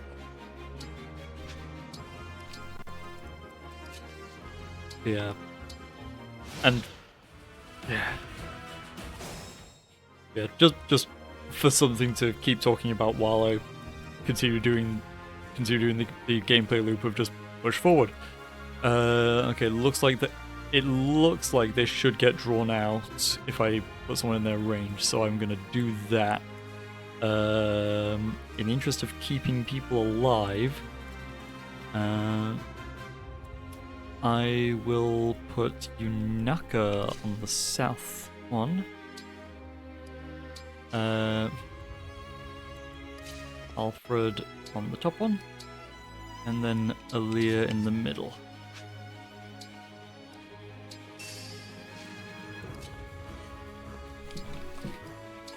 Nope.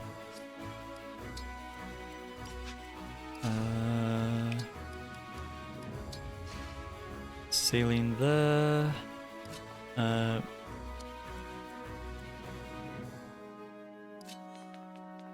Yeah, I guess. And okay, so yeah, just for something else to talk about while I do the gameplay stuff of just slowly pushing through the map. Yeah, what I mentioned earlier about like, the character designs being kind of homogenous, because like almost everyone has like the same status and motivation. It's like everyone either has, I am responsible for, like I am a major political figure in my country, in the exact same way that everyone else is. I am part of the royal family, and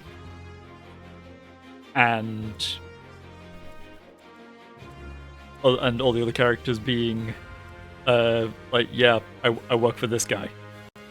Like, why are you here? Work for him. Like, that's just not an interesting motivation. Yunaka is, like Alfred is here because his kingdom is in danger. Salien is here because her kingdom is in danger. Like, Alchrist and Diamant are going to be here because their kingdom is in danger. And, like, that's fine, like, knights are always a thing, but, like, that's already 8, because every kingdom gets 2 royals, that's 8 out of 34 characters already. And then another, I'm counting Clan, Fram, Vander, and one person we haven't met yet but we'll meet later, who has a similar situation of just like, I serve the dragon. That's like 16 for the royal retainers, and then like the dragon retainers, that is 20 characters. That is more than half the entire cast whose motivation for being here is my boss told me to. And like,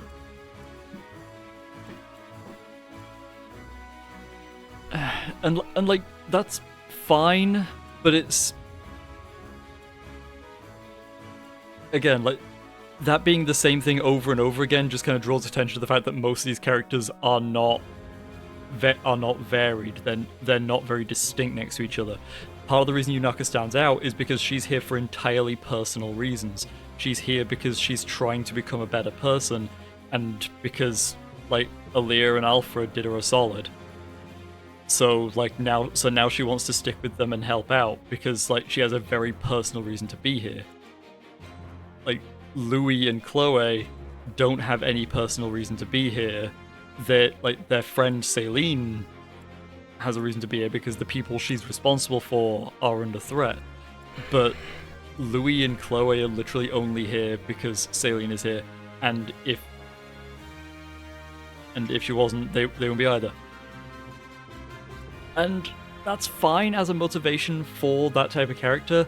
But when that exact same motivation is true for half of your cast, you need more variety. Like, in a game like this where the entire appeal is the variety of characters, you need more variety in the character design. You cannot just have, like, I'm not gonna say you can't just have repeating design elements over and over again, because, like, that's not true either. Again, the only true rule is that you want your character designs to be, like, varied. You want to avoid homogeneity. Like, that's the only, like, iron rule. Like, a bunch of characters all having the same motivation is fine if the game and the writing is about that motivation. If that is a central theme. That's not what's happening here. It's just, it's just everyone here is here for the same reason.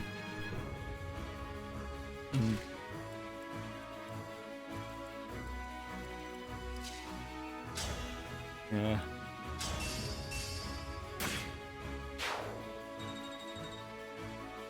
For what it's worth, I really don't.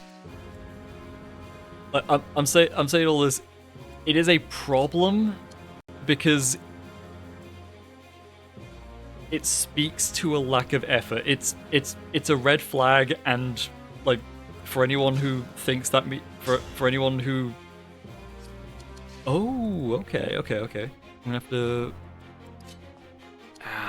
I'm just gonna have to let him live. Oops. Actually, if I javelin, can I? Nah. Actually, Engage.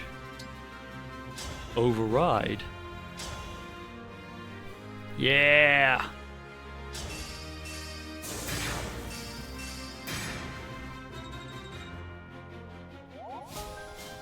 Very nice.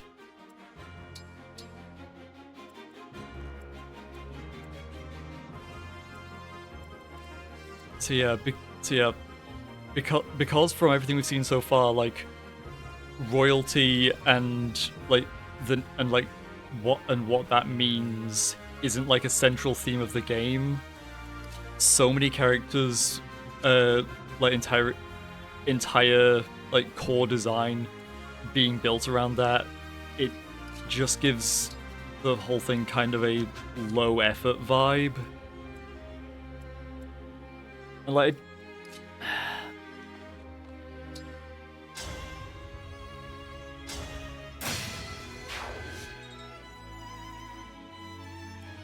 what's the objective on this one? Okay, just defeat Hortensia. Okay, I want to defeat Rosado because that axe is mine. Also, they're both tier 2, so they'll probably give more experience.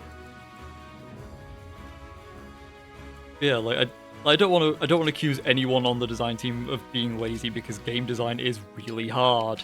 So,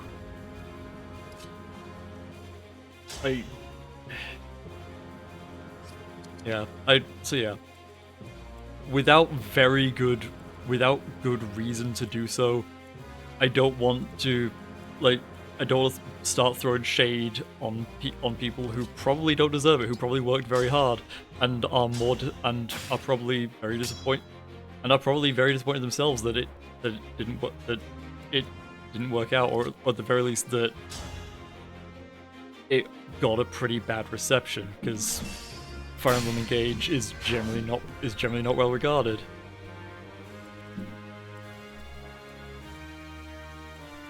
So yeah,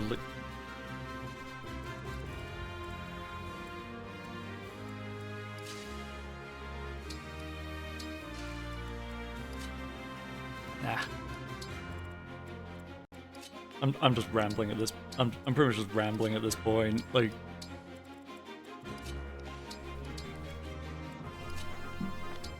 yeah, we're gonna see how Engage shakes out overall.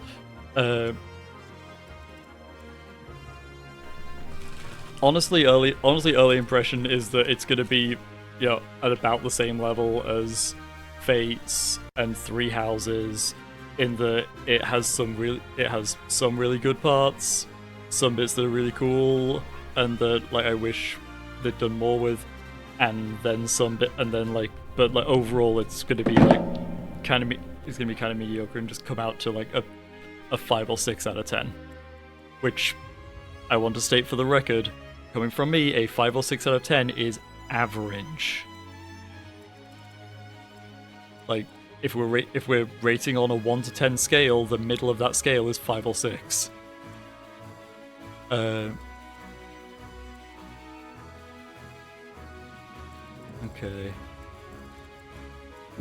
Yeah, I'll bait Rosado with a Leer. And I will see what Hortensia does, because if she doesn't move, then I don't want you holding that.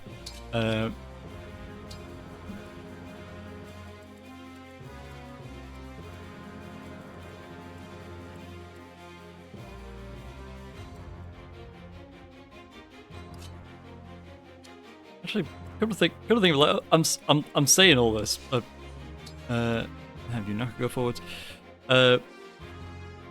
I'm saying all this about the game is going to come out the game feels kind of average overall. It's even saying all that, it's definitely not bad. It's already had some really good scenes. I remember there being more also really good scenes later. So yeah, I don't want anyone to think that I'm ragging on the game. Honestly, I think it's when a game is uneven, when any media property is uneven, I find that really interesting because I want to see like, again, what about it works, what about it doesn't, and how did we get to, and like, what can we learn from it? Because if something is uneven, if something averages out to like a 5 out of 10, but it's very uneven, so like there's some bits that are like 7s or 8s, and there's some bits that's like 3s. That's a lot more interesting to me than a game that is just very consistently, functional. Okay, they're not attacking.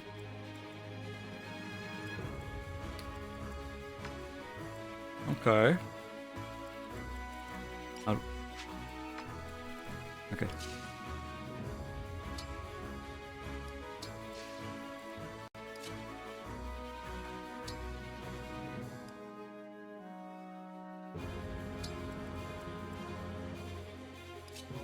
That's a problem. Good. Not going to, but I could. Because if I did that, that would probably get him killed.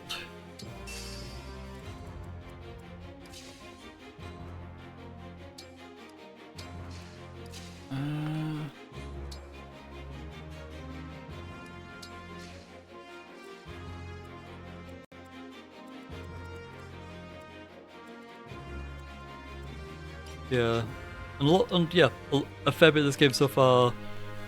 I think it's gonna average out to a 6, but I think that's gonna be a case of like, a lot of the time it's just a lot of the time it's okay and just kind of needed more polish, like it needed more time, or like they just didn't have the resources to make it work, whether it was time or money or something, or like whatever, and they damn Yunaka. Wow, the Divine Dragon! Happy to meet you. But I'd be happier if you gave me your rings. I'd be happy if you surrendered. That was great. Return the ring. No way! I'm the one who's after the rings. We could have done this the easy way, but no! You had to be stubborn. I'm stubborn.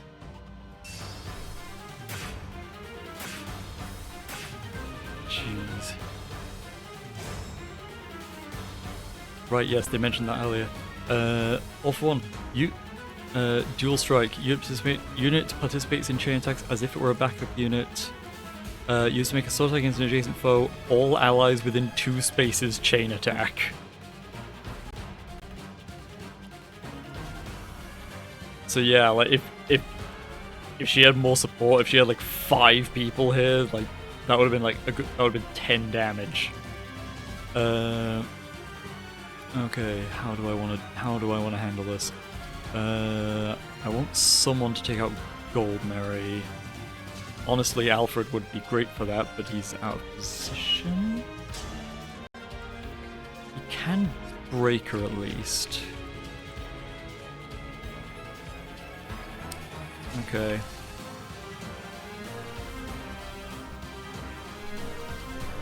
I think I'll ignore Hortensia this turn, because like, with her stats being what they are, I don't think she'll be able to kill anyone. Okay, no, she can probably kill Louis. But everyone else should be fine. Let's just rank that with that. 15 and 12. Won't double. She'll double Boucheron. 15. 15, so 8. Yeah, he'll be fine. He'll be fine. Okay. If we can take out everyone but Hortensia, we should be golden.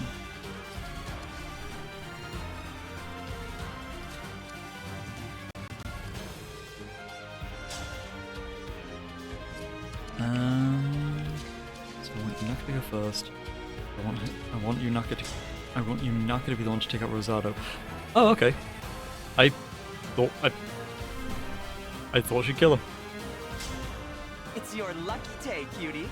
You get to fight me.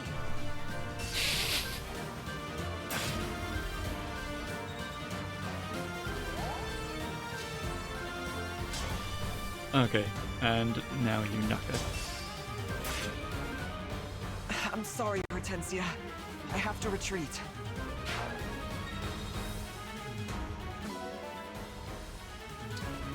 Send Steelites to the convoy. Soul agility. Nice once she... if I ever have a use swords. Okay, no, nope, there. I'm going to ask you nicely. Please die.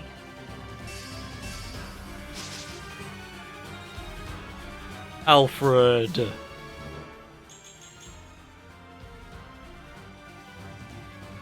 Okay, like...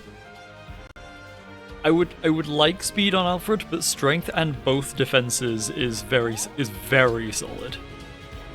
Like, I am not gonna complain about that.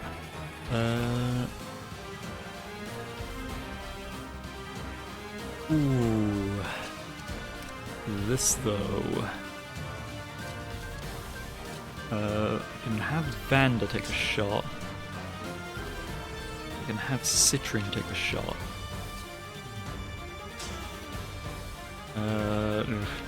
He'll start taking chunks.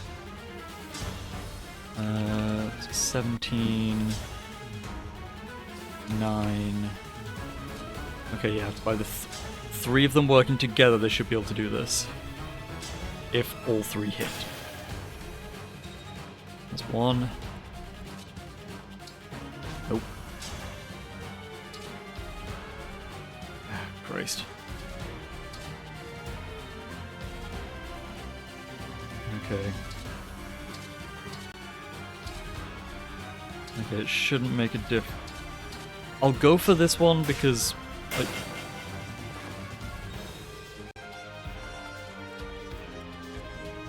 alright, so I'll break. And then have that no trade with Lapis. To switch her to using the Iron Sword. Fram come in and finish her off. You're horrible. That's it. I'm leaving. Okay.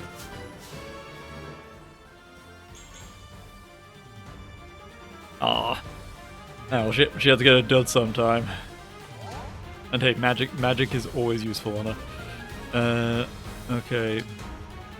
And get her using the fire tome again so her speed isn't in a fucking crater.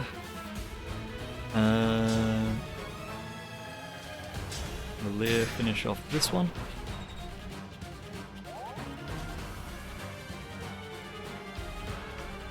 Okay. And because I don't want to use either of these two, have you pull back. Oh. You got an emblem ring? Better cop it up. Oh.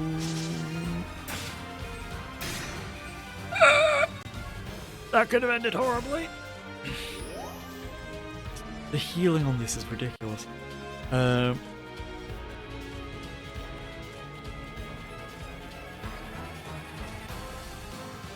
Okay.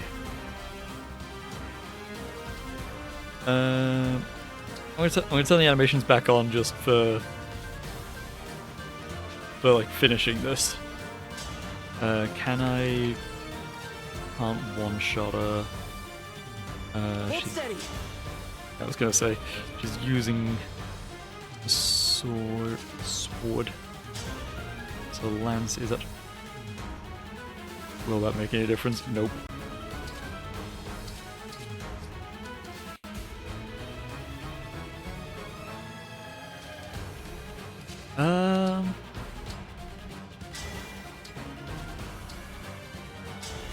I mean, no reason not to. Battle's over.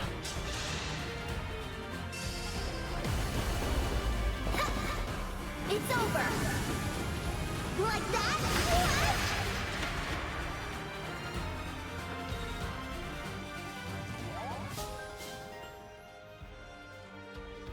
Okay. That skill active. Okay. Is anyone else below level 10, or is it just these two? Okay. Have Aaliyah take the first round. What's your...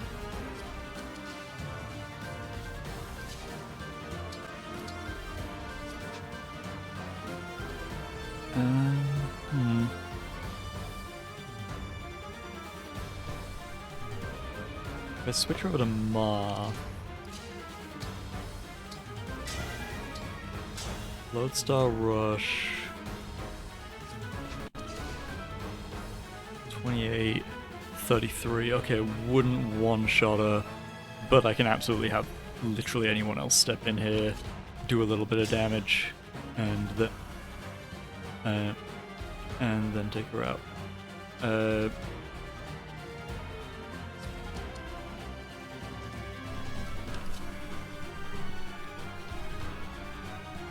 Okay, that should work. That should work. I'll have Alfred go there to give some support.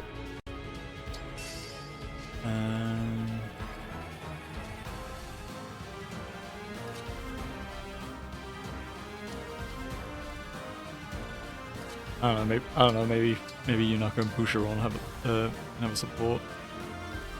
Down here, I'll have Banda move over here.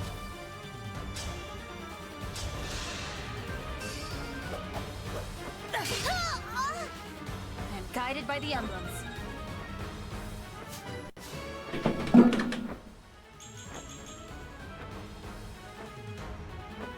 Okay. I was kind of hoping for strength, but like I'm not gonna say no to speed and both defenses and like a bit more dex as well. Like perfectly solid level. Where to? Yeah, would have liked strength, but like everything else was very, very nice. Okay.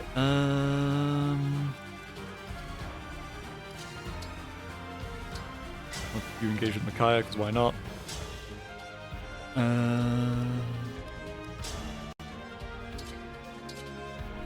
Sure. Throw a shine in there.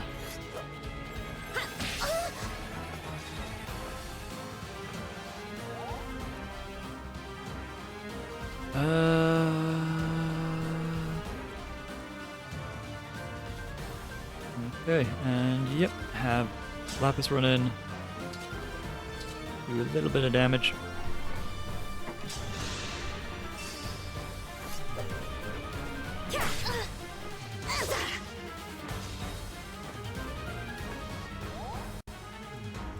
And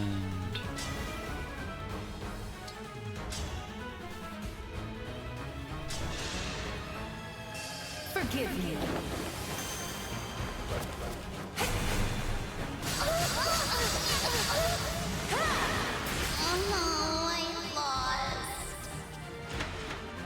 No fair! I lost? Well, you're not getting my ring. I won't let Father down!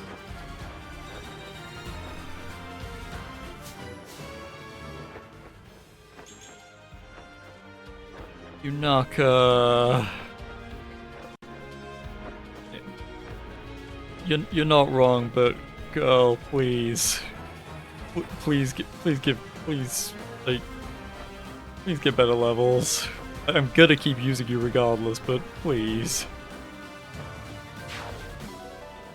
Master Seal obtained. Yep. Units level 10 and up can Master Seal change your advanced class. Makes your units more powerful by boosting stats, granting access to new weapons and skills.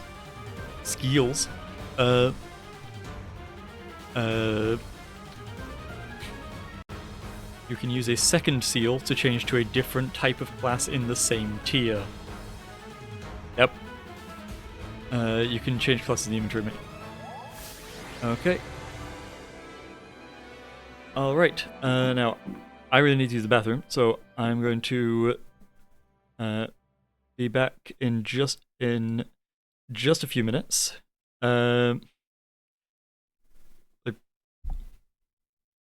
So yeah, everyone take this opportunity to like get up, stretch your legs, have a drink.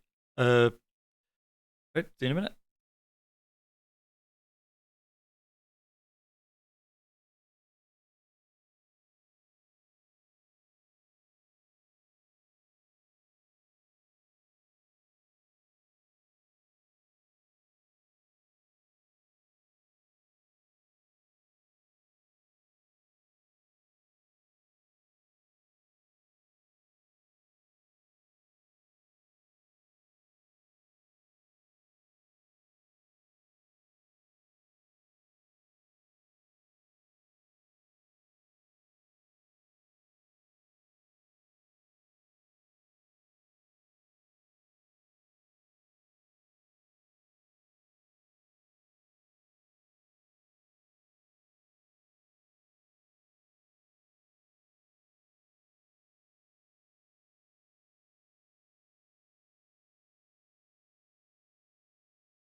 All right. Welcome. I am back. I'd say welcome back, but I imagine if anyone's here, they probably didn't go very far. Well, they're not back yet. Oh, well, whatever. Okay. Let's watch the ending cutscene once all the loading screens are done, and maybe also wandering around the battlefield. Which should not be a mechanic, because it doesn't add anything except time. This is so frustrating! I know, right? Rosado! Goldberry! All soldiers, retreat! They fled in a hurry. There's a lot of damage to the bridge. It may take time to find a safe path forward. We didn't recover the emblem ring. We didn't lose any either. And most importantly, you're not hurt. Let's call that good enough. You're right. It is plain now that Queen Lumera's stolen rings lie in Elusia's hands. In which case, we can deduce that they possess 5. 5? Yes, counting the rings taken from Lethos Castle. The rings of the Sage Lord, the Azure Twins, the Instructor, and of course, the Princess Exalt. Princess Hortensia was wielding the latter, as you'll recall. Besides those 4, there was one entrusted to them by your forebears. Which one? If I may, I believe it's the Ring of the Lady of the Plains. The king favors it, or so I've heard. He keeps it in his personal chambers. His chambers? That's odd. Fierne's ring has a hall in the castle all to itself. Given how this fanbase sometimes acts towards the Lady of the Plains, I am very uncomfortable with the energy we have just brought into this conversation. Where does your kingdom keep its ring? Like Firene, we store ours in a special gallery in the castle. Speaking of which, how soon might we be able to depart? I really am worried about the situation there. The soldiers should be back from patrol soon. Let's prepare to leave. Thank you. If anything has happened to my father or brother, I don't know what I'll do.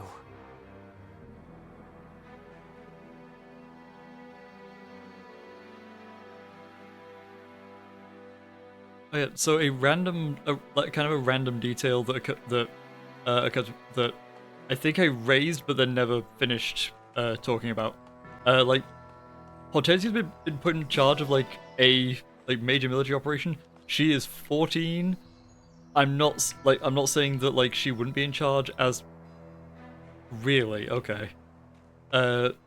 Just because royalty, whatever. But on the other hand, send an advisor with her,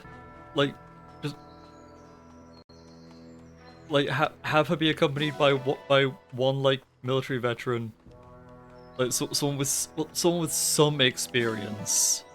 And then they might be recruitable as well later. They might not. It doesn't really matter. But just having someone else there with her to contrast her, it would have given their side more of a dynamic and made it seem less like a. Yeah. I guess the best way I can think of to describe it is they felt kind of performative, in that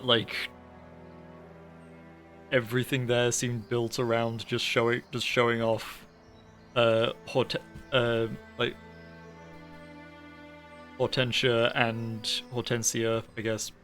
I'll look up how to pronounce the word later. And the fact that Sombron can apparently also awaken emblems. And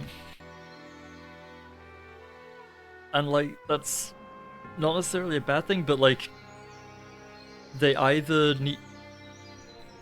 It is a very artificial setup, so if there's no and you can get away with it if you have some fun with it, if you add some details, just have some of the soldiers just looking acting as props in the performance and looking kind of uneasy, just make it so that the girl in charge of this is very much this is all about me. Like you can have some fun with it. There's some stuff you can do, but yeah, as is something of a recurring pattern. Like it's just not committing hard enough. Like that,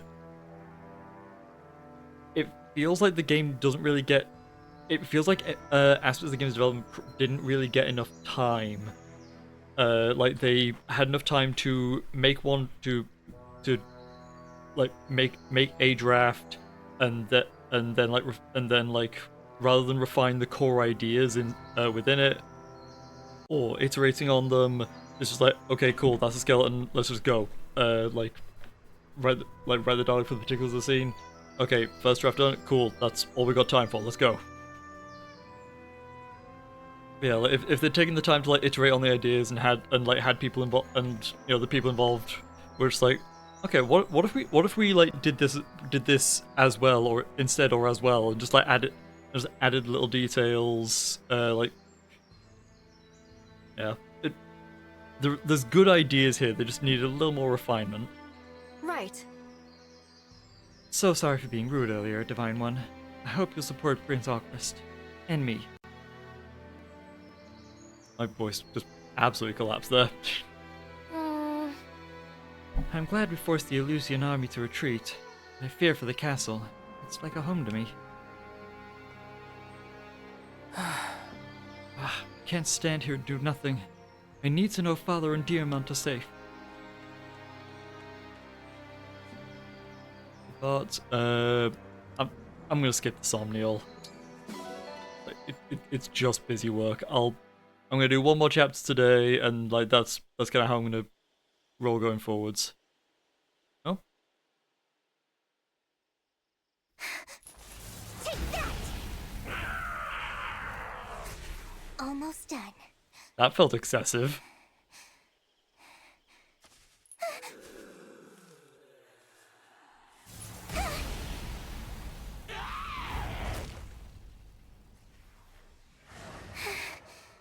That's the last of them. The village is finally safe. But it's still not good enough. I have to be strong. Strong, just like you were. I still miss you so much. And I think about what you said to me all those long years ago. Where are you, sister?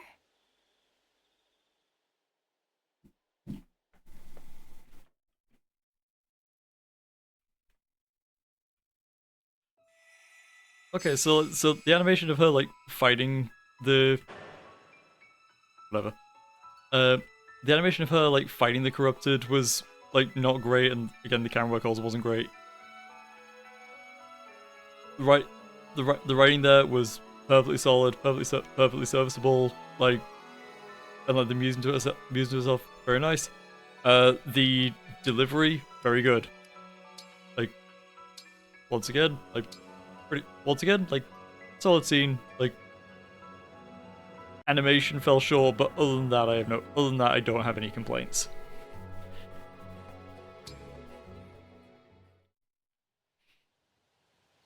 I really enjoyed our tea party today.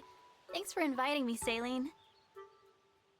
Oh, I didn't turn auto defense back The on. pleasure is all mine, Divine One. Our conversation made for an excellent spice over an already fine tea. The tea was fine, wasn't it? That floral note it had was almost unbelievably good. I'm glad you appreciated it. The leaves were grown in Firene, you know. The delicate, subtle taste embodies the spirit of our kingdom. It is my utmost favorite. Yeah, I've heard the Firenese prefer the pastoral life over any kind of open conflict. That really came through in this tea. There's a Firenese folktale I think you might find interesting. Our royal palace is home to a spirit who ensures happiness for the virtuous. For thieves or interlopers, however, the spirit drives them off with mischievous tricks. Imagine, driven off by the prankish antics of a spirit. No serious consequences at all. How effective a deterrent do you suppose such a spirit really is? Even so, it's a lovely story. It's the kind of good-hearted tale that reflects the Firenese character, I think. Yes. Yes, it is. Well then, We must have tea together again sometime, Divine One.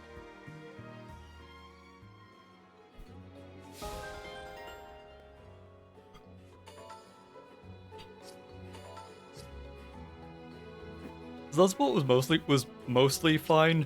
I'm gonna say, like, I've heard the Pyrenees prefer the pastoral life over any kind of open conflict. I mean, don't most people? Like,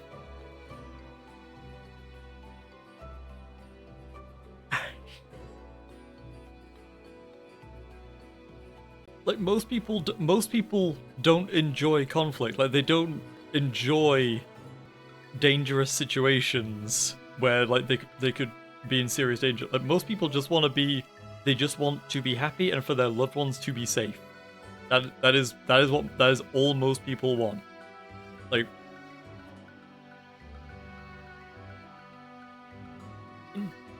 generally speaking, the only cultures that tend to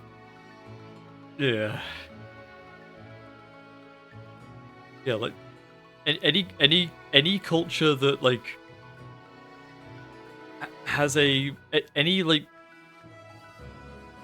I'm trying to think of a way to phrase this that isn't completely insane. Most people do not enjoy open conflict, and the people who do enjoy open conflict tend to be very aggressive warmongers.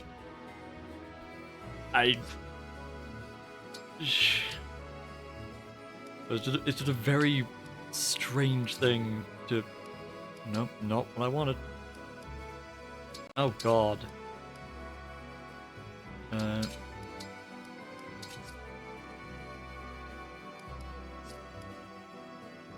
Okay, that's fine. Right. I will torch back convoy for now. Fine.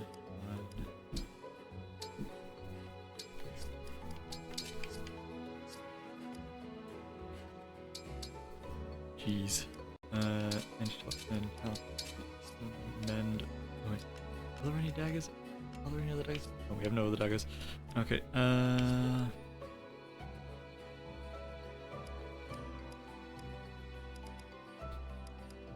Okay.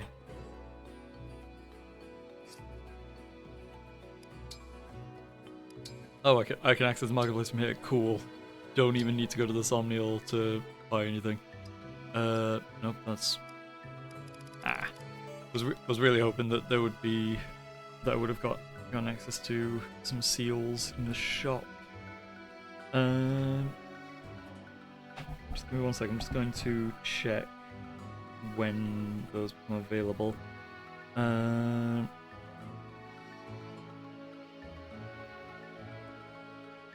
Okay, apparently we have access to a few after chapter 8, after the next chapter. So yeah, oops.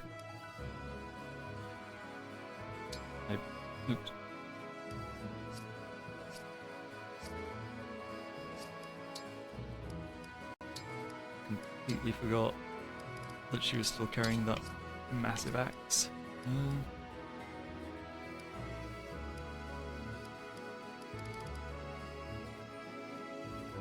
Okay, so who am I going to promote? And pretty much everyone's level 10 now, so they're all about to start having kind of diminishing returns from leveling. I don't think, you know, okay.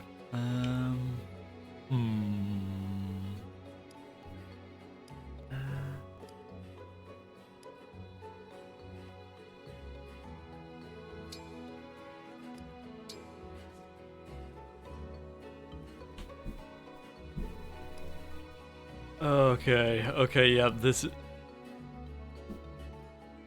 Okay, I have mentioned this before, but I don't think I've explained it at all, so here we go. Proficiencies. Required to change units to a different class. All units start with innate proficiencies. Units have the strongest potential in those areas. Units can acquire new proficiencies from emblems. This allows them to change to any class. Okay. So you can see proficiencies in the bottom left there. If I cycle to a different unit, you'll notice that for classes, that some characters have more than one proficiency. So, the way this works, every character starts out with one or more proficiencies. Every character has a single proficiency that'll be marked blue in the bottom left there, that is regarded as an innate proficiency.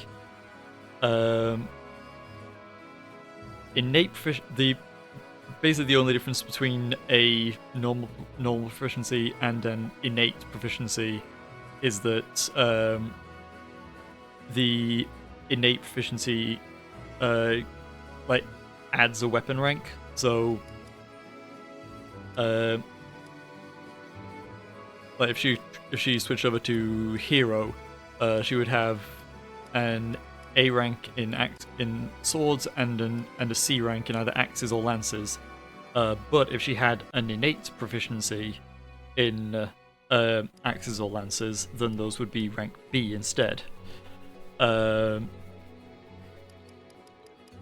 You can only change into classes that you have all of the proficiencies for. So Saline here has proficiencies in swords, tomes, and staffs. So she can promote from her basic noble class to the Vidam class, which is her personal promoted form. That's a class unique to her.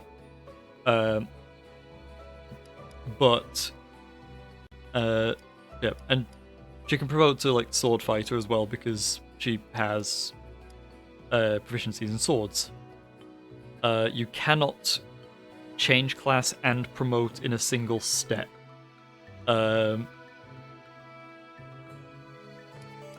So for example, if I used a second seal to change her into a sword fighter, I would then have to level her up to level 10 in sword fighter before she could become a sword master.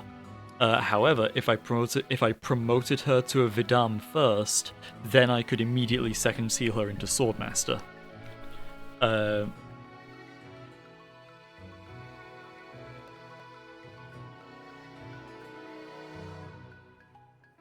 Yeah, it's not a terribly intuitive system, but like, yeah, like.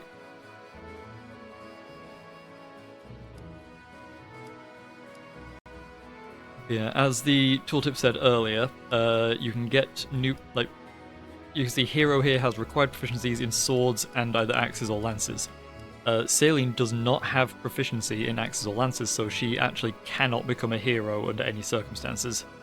The way to get around this is, as the tooltip said earlier, you can gain proficiencies through bonding with emblem rings. So if I go to emblem ring, just can I see the bond effects? There we go. So if someone bonds with Sigurd, they'll get all these skills as you go up in level, and at level 6 they will get lance proficiency. They don't need to pay for it as in the inherent skills menu. They don't need to do anything. They literally just need to get to a level 6 bond with Sigurd, and they gain lance proficiency. And once they've done that, lances are added to the proficiencies that they have in the bottom left there. So if I got Saline up to a level 6 bond with Sigurd, she would then have lance proficiency, and if I promoted her to a Vidam, I could then use a second seal to class change her into a hero. The game doesn't do a great job of explaining this. Like,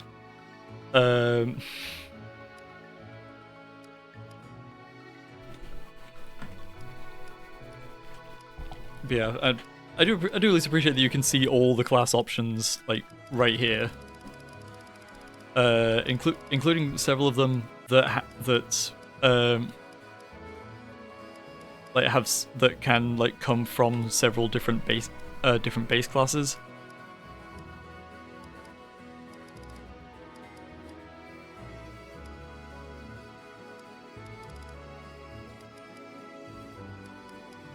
Yeah, they've got a different... Yeah, and specific classes can end up with different weapon proficiencies, different weapon loadouts, depending on details. Yeah, the other thing you've probably already noticed in the bottom right there is a skill. Base classes do not have skills, but advanced classes get access to skills at level 5. Unlike previous games in the series, they do not keep these skills when they class change. So if Celine leveled up Vidam to level 5 learned Ignis, if she then class changed to Swordmaster, she would lose Ignis. Unless she then class changed back to Vidam, at which point, like, if she'd gotten run through, she would lose run through. So, yeah, in this game you have the only way to get new skills in this game. Everyone has one personal skill, and every advanced class has a skill tied to that. And the only other way to get new skills is through inheriting them from emblems. There are 10... was it 10? I think it was 10. No, it was 12. There are 12 emblems in the base game. There are a number of DLC emblems. All of them have a lot of skills you can get. So there is a fair amount of customizing to be done that you can do, but doing so takes quite a bit of grinding, so I'm probably not going to do it in this playthrough. For now, I'll just pick a character to promote to an advanced class, and we'll just kind of roll from there.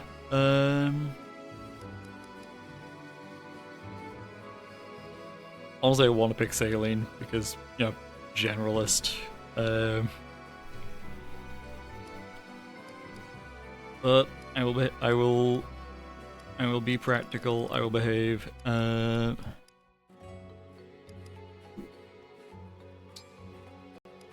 of curiosity, Martial Master. Okay, so here's one thing that I referenced earlier, but I didn't have a good example for. Fram only has proficiency in staffs and fists, unarmed. So she can promote to a martial master. She'll her hand-to-hand proficiency will go up to S rank. She'll have an A in staffs. It'll be great. But any character that does not have any class that is not unique to a given character, it's like sword fighter, lance fighter, martial artist, so martial monk, they all have branching promotions. Classes that are unique to a given character, like Aaliyah's Dragon Child, and even though it's the same name, Alfred and Celine's noble class are both technically different classes. He's cavalry, she's mystical. He uses lances, she uses swords and tomes, and they're both technically unique classes, and they both promote into a different, fully unique class. Sword fighter, for example, can promote into either Swordmaster or Hero. You can also promote into Hero from Lance or Axe Fighter. A hero will always be better with swords than with axes or lances, but if someone has an innate proficiency in lances or axes, that will bump that proficiency up to a B. Anyway, Fram can promote to a martial master, just stat ups, and gain the diffuse healer skill. When unit is healed by a staff, which I assume means the character with the skill, all adjacent allies also recover 50% of the HP that the unit recovered. That's neat, but ideally, Fram probably won't be getting healed all that much because there's so few healers. So ideally, I would want the other class, and I'm just going to have to hunt it down. It's somewhere in here. There it is. The High Priest. She cannot go into it yet because she does not have tome proficiency. But Masters of Staves with Wisdom from experience, their healing powers are life-saving in battle, and their skill is self-healing. Unit can target itself with healing staves, and they gain access to tomes, which Martial Master doesn't get. Side note, you'll notice here, Thief. It's a base class, but it has a skill that is unlocked at level 25. Thief, and I think like Dancer later, which is way later, are like I think the only classes that don't have a promoted form. Basically, Thief, rather than going up to level 20 and like being able to be promoted somewhere between 10 and 20, and then having like a promoted form that can also go up to level 20, Thief can just go up to level 40. And at level 25, they get the skill Pass. Foes do not block this unit's movement. That can be very useful. It would be more useful if movement rates in this game were higher. Again, I think 4 base movement for infantry is bizarrely low.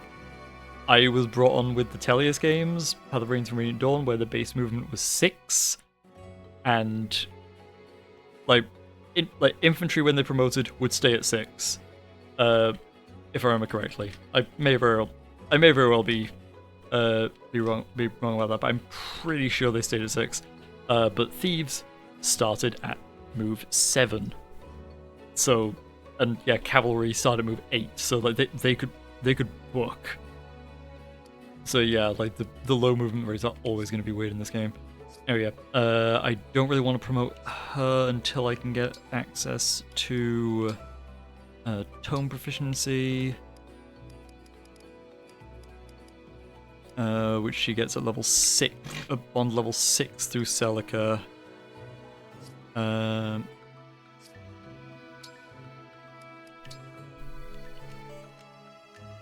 jeez. Micaiah staff proficiency at rank 3, knife proficiency at rank 6. That's a interesting one, but okay. So Path of Rains had a bit of a gimmick where mages, when they promoted to sages, could choose to use either healing staffs or knives, and there was basically no circumstance in which picking the knife was the correct option. So naturally, all the characters who came promoted started with knife proficiency instead of staffs. They fully dropped that in Radiant Dawn, which is where Micaiah is from, so I think it's just here as a reference to that. It's still weird. But yeah, magic proficiency at level 9, so her and Celica are probably going to stick together until she gets tome proficiency, and then I will promote Fram. Alfred I can promote at any time. His personal class is, wrong menu. Yeah, his personal class, Avenir, is, yeah, it's just his base class, but better. And that's true of almost all the characters with unique classes. Their promoted versions are just them, but more. Golden Lotus. I don't know why they gave it the name Golden Lotus. That's Pavise. Pavise is a staple. It's been in every Fire Emblem since at least. It's functioned exactly this way in every game since Awakening. I think versions of it have existed before that, but I don't know if they had the same name or a different name. Anyway. Also, I'm kind of leaning towards just promoting Alir because, main character.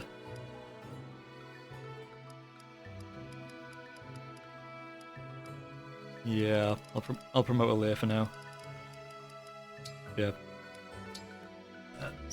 Citrine only has sword proficiency, so she can only promote. So right now she can only promote to a sword master.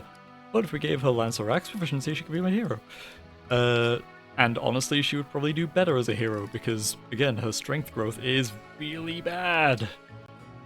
Anyway, first promotion.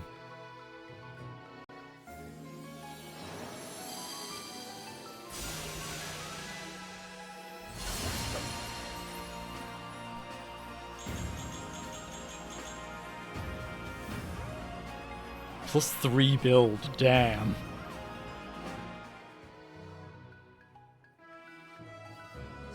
Yep, I'm very happy with that choice. Also, new drip. Which I don't think I can look at from this screen. Why? Oh boy. Yeah, I think I've spent like half an hour, like 15 minutes, half an hour just sat here talking about all that, so let's move on.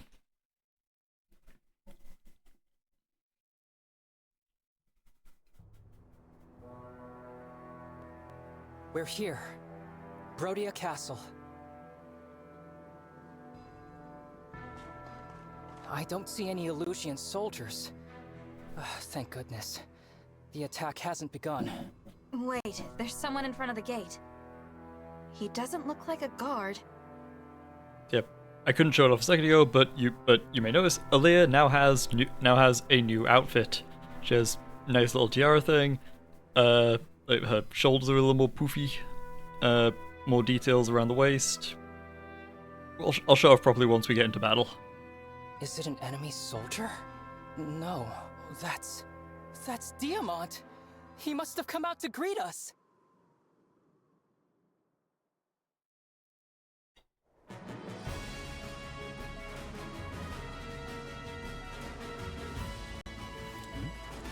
I've been waiting for you, Divine One. I greet you as the Crown Prince of Brodia. I'm Diamant.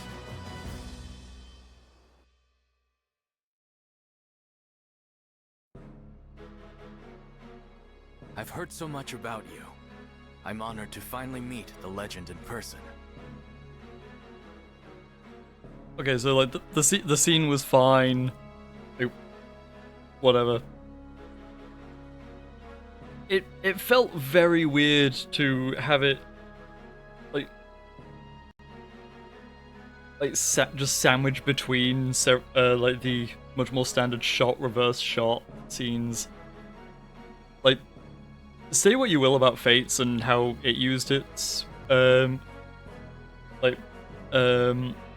cutscenes, but like they usually at least put those at the start or end of a scene, or like to bridge a gap between scenes. Like they didn't put them like right in the middle. Like, I don't know, like it's not like a huge problem, but it feels very weird. Like if for no other reason than, again, the level of detail and character in the animation just rapidly spikes up and then back down. It's a pleasure, Prince Diamant. Also, Alfred teleported in during that cutscene apparently, because he was not here when we walked in the door. And Prince Alfred, welcome. Queen Ev's letter explained your situation. Thanks for coming all this way. It's good to see you. Likewise. I'm sorry it took a war for us to meet again after all this time. Oh, and Alchrist. Thanks for escorting our guests from the border. I know that's a rugged road. It was nothing, really. I bear ill news, however. Elusian forces attacked us at the Grand Crossing. Is that right?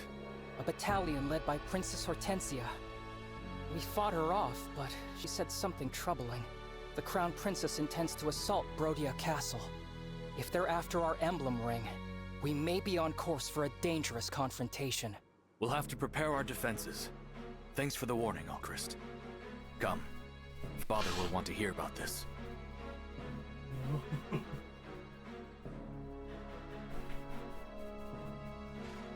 Why do you all look so tense? Father, you were supposed to be waiting inside.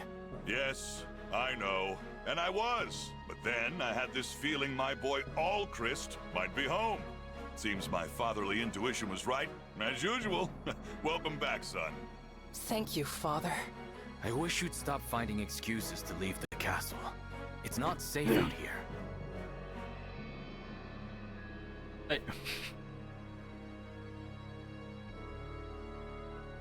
He's king of like he's in charge of the Kingdom of Might. He kind of has to show up and show off otherwise everyone's gonna think something's wrong because he's the king of might. Why is he like hiding indoors all day like a nerd?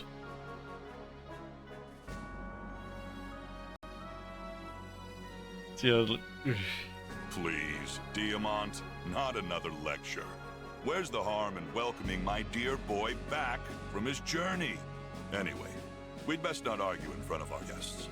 Oh, it's all right. Please, pardon my rudeness. Divine One, Prince Alfred, welcome. I am Morian, King of Brodia. Good to meet you. Likewise, I never imagined I'd meet the Divine Dragon. Indeed, such a special occasion calls for a welcoming duel. And again, like, not having the name in the voice line feels extremely weird there, because, like, never imagined I'd meet the Divine Dragon. It's like, really? Until, like, a week ago, the Divine Dragon was Lumera, who seemed very chill. I would have assumed you'd met her multiple times. So yeah, like, not having... The title in there is fine, but not having the name as well felt weird in that one, because it makes weird implications. And yeah, this sounds about right. There's no time for that. We have an important matter to discuss. As Allchrist was escorting our guests from the border, Elusian soldiers attacked them. Huh. Elusians. It appears that the Crown Princess is planning an assault on Brodia Castle. Already making their move, huh? Soldiers, go now! Shore up our defenses! Yes, Your Majesty.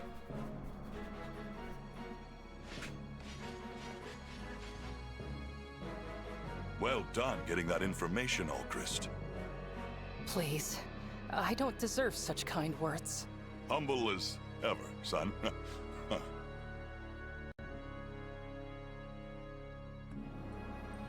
So the thoughts just occurred with this, which is like, they're attacking the castle. Shore up our defenses. Okay. So is the castle just, like, is it just the keep? Like, is it just where the royal family lives, or is there a city around it? Because if there's a city around it, calling it Brodia Castle sounds very weird. But if there's not a city around it, there's no good reason for there not to be a city around it. Like, this should be where the royal court is. There should be. It's a little detail. It shouldn't matter, but again, it just makes the conflict feel smaller by saying, like, yeah, it's just these families and their soldiers, rather than saying, like, yeah, there's a city with thousands or tens of thousands of people here that are going to be in danger when this attack comes.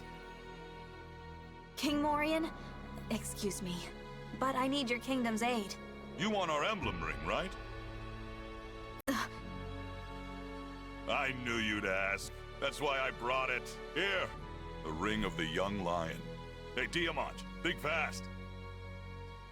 Father, we're supposed to take care of the ring, not throw it around. Ah, you're no fun. I wonder where Diamant picked up that attitude, because it had to have come from somewhere. And it definitely didn't come from Morian. Alfred. Yes?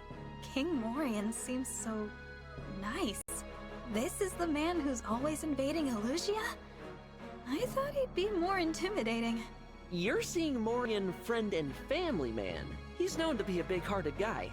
But in battle, the demon comes out. He's not someone you want as your enemy. Ugh. Father can be such a handful sometimes. Divine One, I've got the ring for you. Thank you. What will you do with it? I'm going to summon an emblem. Rise up! Emblem of Binding! I know it's just fan service, but that is a weird name to give.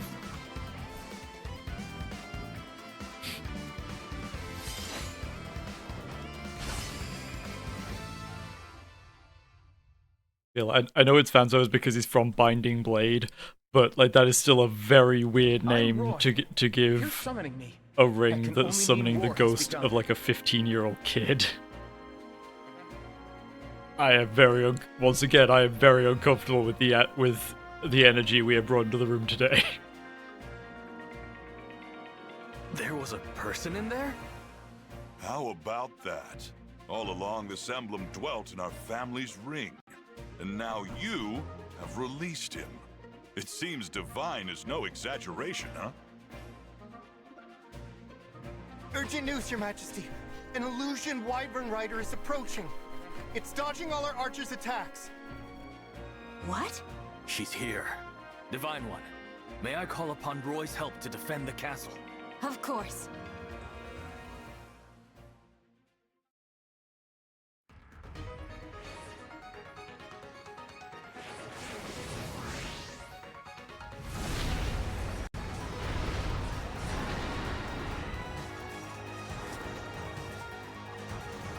I, Princess Ivy, speak for the Elusian throne. I will now take your lives, your souls, and the rings.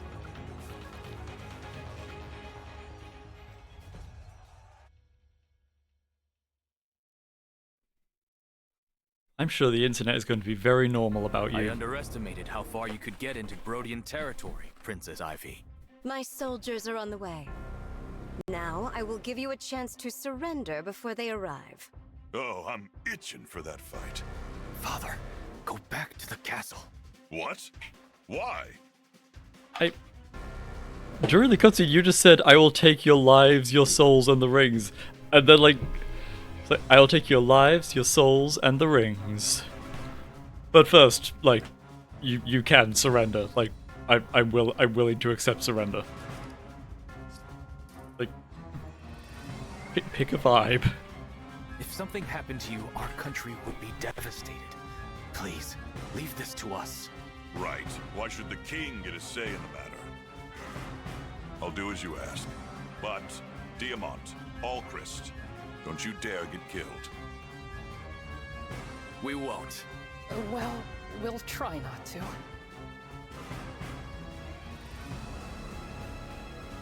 You must be the Divine Dragon. Also, like, the Crown Prince is at least like not just as valuable, but like almost as valuable, and probably significantly more vulnerable. Kings tend to have a lot more guards than than their children. That's right. You really are as stunning as my sister said. I'm pleased to meet you. As is my ring. But that's the ring of the Sage Lord. A gift from my father. With its power, I'm sorry to say, I must kill you. Again, you have radically shifted energy from what you're bringing into the scene. I get the feeling that I get the feeling at least 2 writers were involved in your material, and they couldn't, and like no one could get them to agree. I won't let that happen. It's you who will fall, Princess Ivy. Or at the very least, like whoever wrote your dialogue for your introductory scene just was not listening to anyone else. You won't surrender then? In that case, my forces will prepare for battle. As will ours. I'll stop at nothing to get those rings back.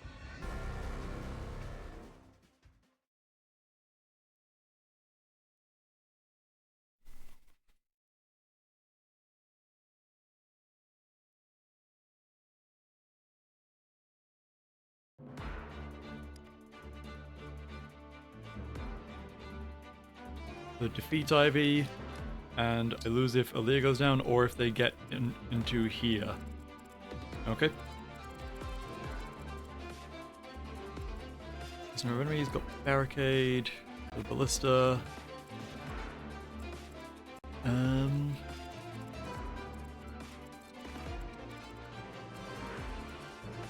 And here's Ivy's retainers as well.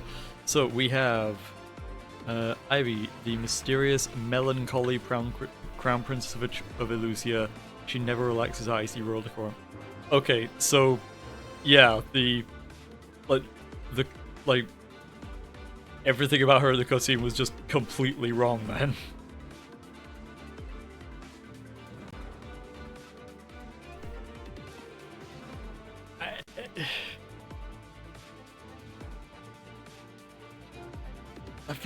That feels extremely weird because it feels like that would be the place where like you'd put more effort into getting it like just right, but like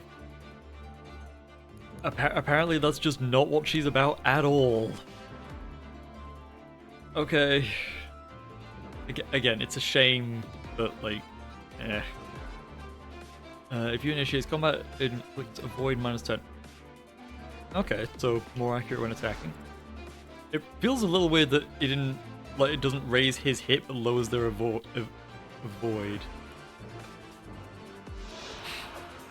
Oh god.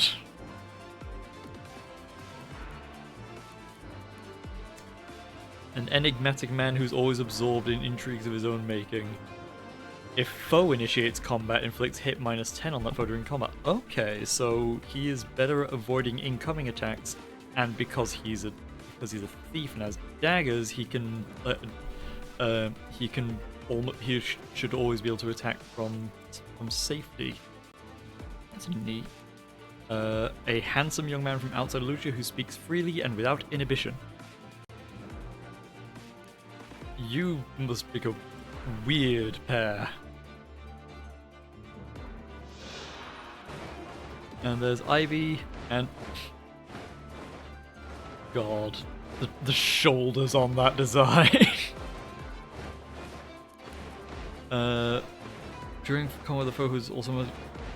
Okay, so if she fights the same person 2 fights in a row, then she gets a hit bonus. That's gonna come up so rarely.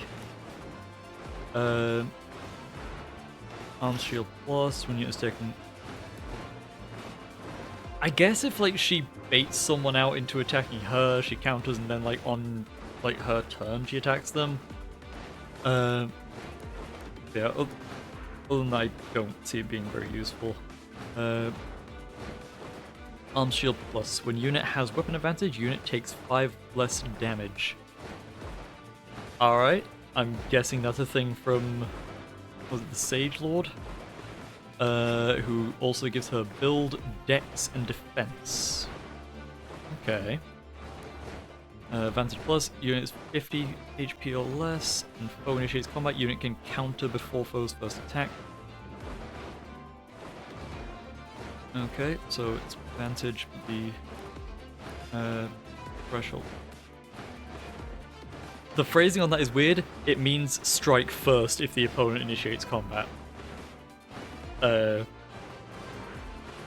don't know why. Yeah, whatever. Adaptable. If foe initiates combat, unit counters with the best weapon available. Oh.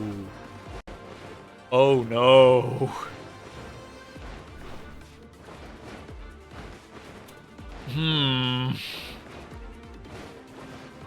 They can strike from a distance, and it's a brave lance. Jesus. Zax is massive crit bonus. Oh.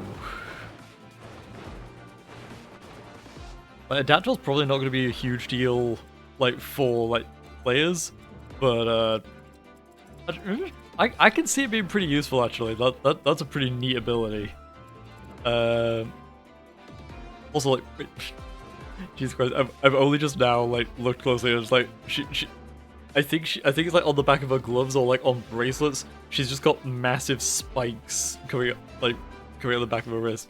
I know like the theme she's going for, like she's got the rose theme, the same rose theme as Hortensia, but like she's got more of the thorns thing going on.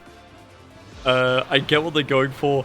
It is a little goofy because if those have any strength at all, they're gonna have mass, and that means that she is basically just wearing like half kilo to kilo weights on both wrists all the time. I probably lighter than that. It's probably like 250 to 400 grams, but like it.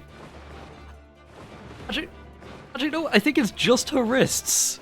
I don't see them anywhere else. Oh, no, also her shoes. Jesus Christ.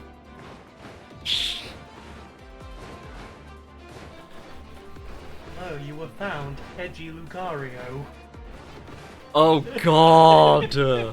Why did you have to say that? Why did you have to point out that she has the same spikes as Lucario? Edgy Lucario. No, I got a better one. She's not edgy. She's mopey. Femdom Lucario. No. Mysterious melancholy crown princess of Elusia. She's just mopey and sad. Depressed Lucario. But she's every Lucario. God. Anyway, okay, unit selection. Log off. Okay, want you in. Okay, let's also clear these two out of the way so that the ones I actually want to keep are at the top of the list, which will help with shuffling things around.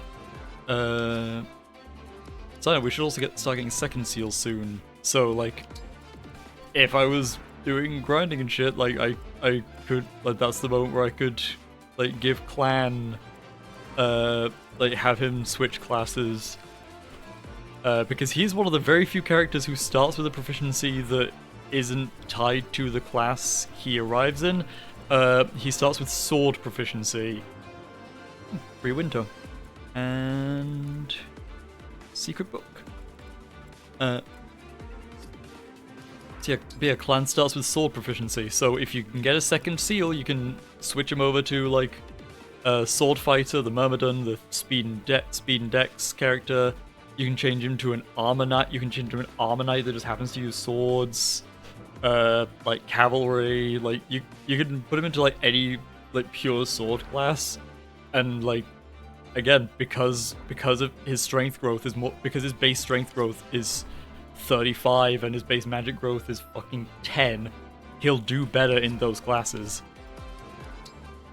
But like we get access to the first one in the shop after this battle is over, and the enemies are already like level 11, and he will be level 1 unless you have like spent time essentially just wasting levels by putting them into mage.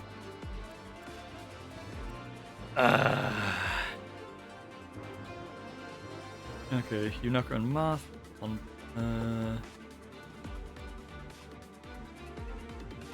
yeah, I think I'll keep the ones with her. Yep, her and Celica, Sigurd, sure. Aya, yes, Ma. Yeah, I'm pretty happy with this. The other one I actually might switch is Sigurd and Marth. We'll look at Diamant once the battle starts and we actually get control of him. Okay, so it's 2 swords, 1 axe, and 1 spear on the right.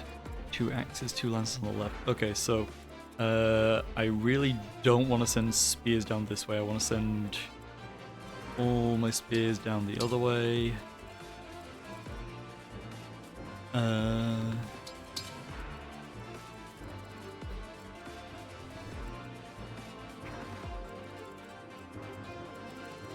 There's more axes down this way that... Oh, wait. Okay, only one of them is an armor. Okay.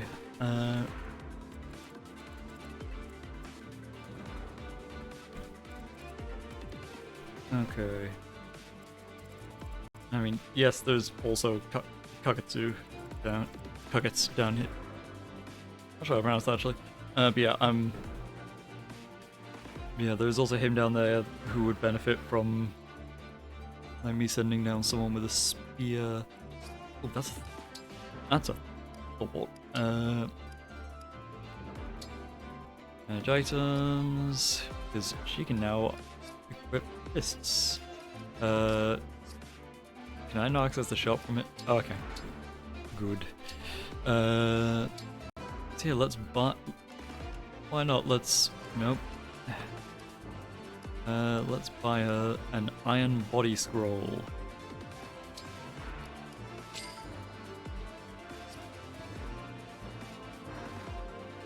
Now she's fighting someone with a grace weapon, a bow, knife, or tome. She can punch it out of their hands. Okay, so yeah, we'll spin them on the right. One each of lances and axes, and one that can't be broken. But other than that, 2 lances, 2 axes. So. Diamant, he can only equip swords, or looks like he can only equip swords. Yep, swords only.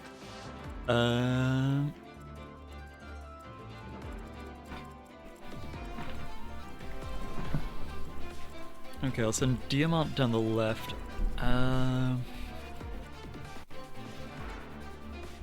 I'll sort suppose later, I just won't worry about it yet. So I want to send... yeah, I'll send Lapis. 3 mages, 2 mages. I'll send Lapis down the right. I'll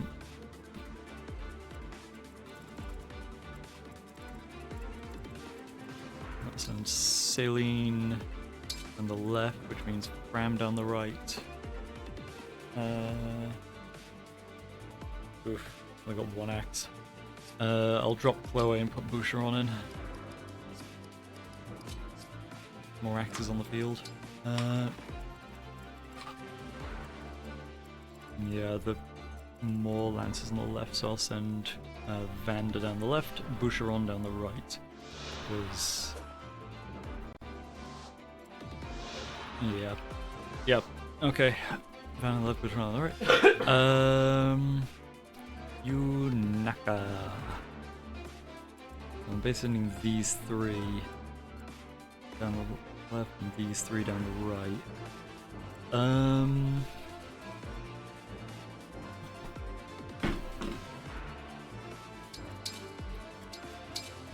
I'll send Yunaka down the right as well on account of, like, the left team has a promoted unit now.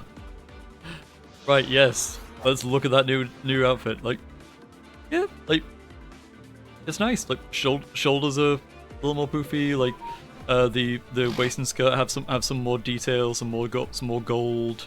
I think she's got new greaves, new boots.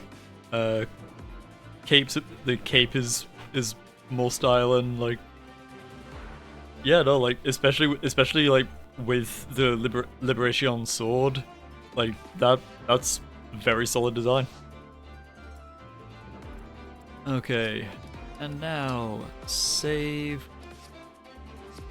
Do I want to bring a bow user? No. Do I want to bring a bow user so that I can equip the ballista? No. I'll be fine.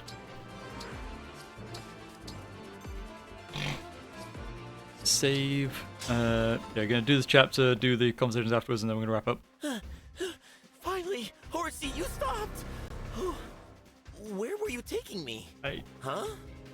Wait, is this the castle? Is that Prince Diamant? Amber?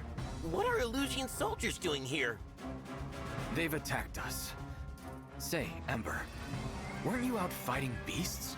I was, but then Horsey got spooked and wouldn't listen to me. I kept getting tossed around on its back, and next thing I know, here I am. I'll never understand how you end up in these strange situations. But this time, it works in our favor. I was just wishing you were here. Maybe Horsey sensed this danger.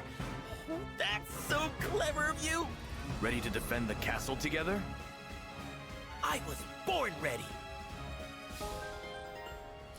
Okay, completely forgot that Amber joined us now. He is like the If one our character. enemies reach the gate, the castle will be theirs. We can't allow that to happen.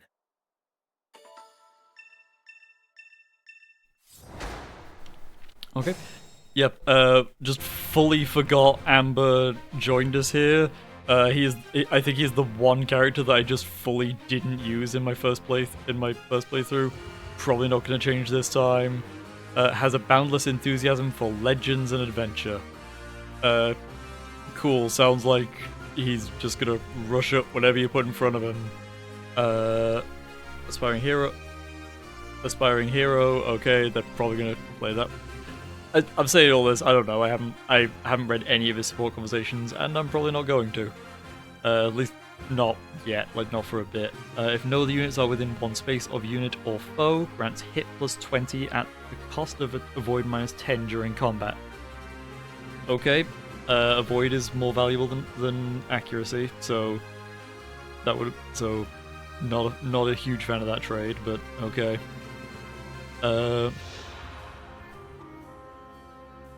Yep, that.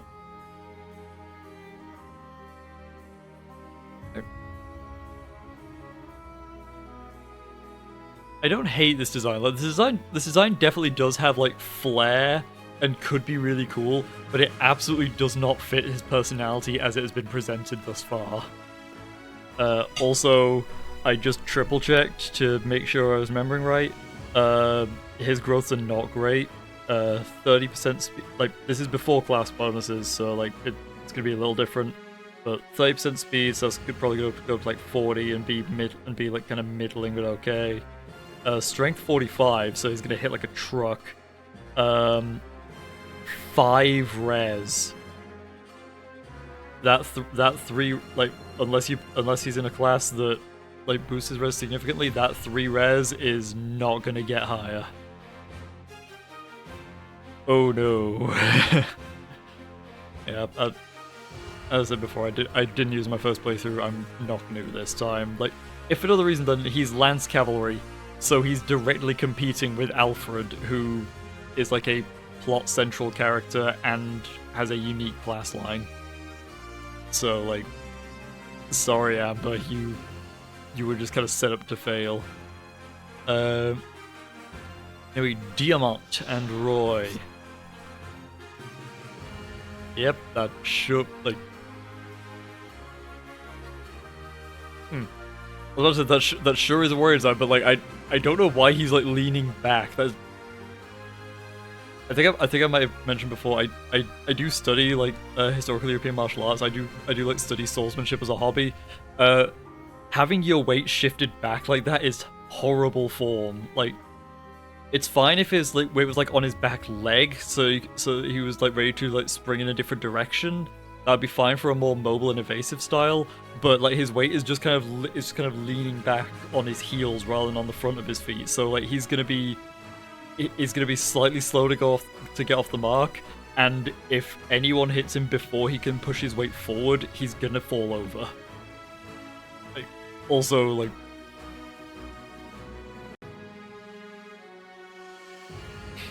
Can I zoom in closer? Okay, I can. Also feels a little weird that like he's got so much metal on his boots and his left arm specifically, with like some on his right gauntlet, and then like nothing on his chest. Because like, I mean, at first I was thinking that that's metal, but like that can't be metal because it's going over his waist, and like that much metal pressed on the waist, like he's not gonna be able to move his torso. So yeah, apparently he's decided all his armor should be on like one arm.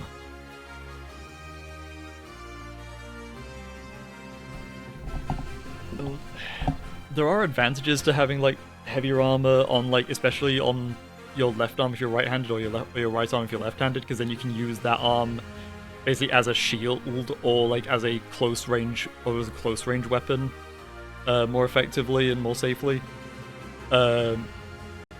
Like, it is good practice, but like, you know, just not having any chest protection all protection for his thighs, because like, there's the whole meme about like the femoral artery on the inside of your thighs. Like, one person nicks that and he's out. Anyway, I'm being way more anal with Diamant's design than everyone else is, and I think it's just because there's not a lot else to say. He's just Crom but red, and Crom's design was already really boring, so... I mean, he's got Roy with him. Yeah, I'm much more partial to Roy's design than Diamant's, sorry. Like, Roy has a breastplate on. That's literally it. Yeah. I'm also just generally more of a fan of like slightly more restrained designs in general. There's places for everything, different tools for different purposes, but like yeah, what's the majestic Crown Prince of Brodia? Did he write this himself? His people trust him greatly for his strong, genuine demeanor. No, seriously, who wrote this?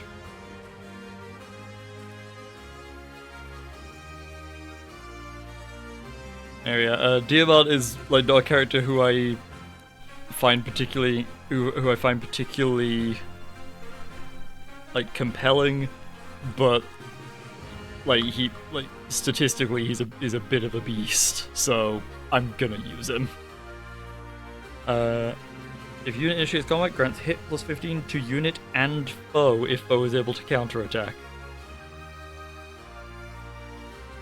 Okay, that's very fluffy. Okay, I was about to say that would work really well if like he's like more of a tanky character, but no, his speed is significantly higher than both his defenses. I have no idea what he's doing. One born into a family that leads a nation. Yep.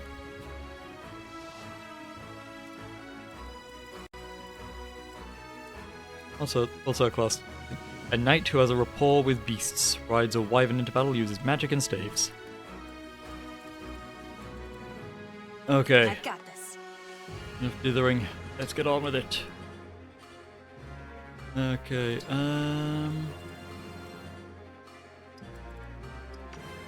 We fight for peace. Okay, I'll have Alfred take point. What's their speed? 12. Cool.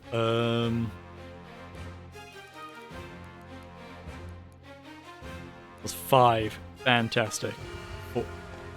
Alfred's speed is 4 below theirs, so he will not get doubled. Let us be off. Louis can't get in range, but then I don't want him to. Naka forward. What's next? Anytime. Gee, that was kind of intense delivery from the very sensitive, cheerful Boucheron.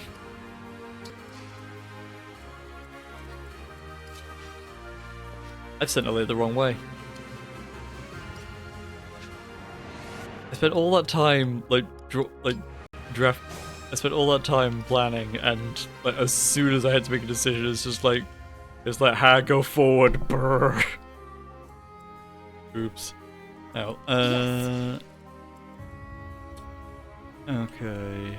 Yeah, defense isn't great anyway. As your steward.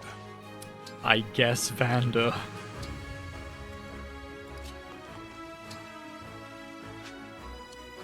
No, wait, Alia has... I just gave her the martial arts scrolls.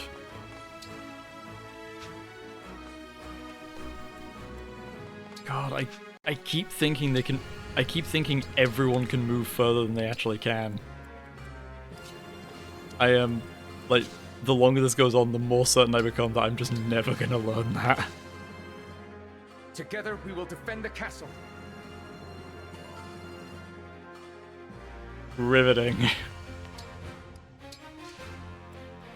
Yep. As I said earlier, Roy is from Binding Blade. Binding Blade is like it was the first Fire Emblem to ever include supports, so like the characters in general were able to get more fleshed out than previous entries. it's still kind of fallen behind. It's still like a very primitive version of that system. Honestly, while I still think that like Marth is the least developed and like least interesting lord, like Roy's up there. He's pretty bland.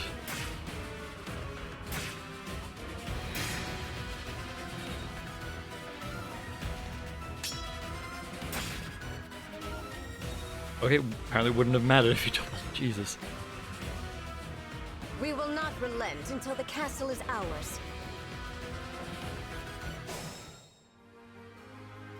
If these enemies all come at once, our defenses won't hold. Our castle has a ballista. We can use that to pick them off.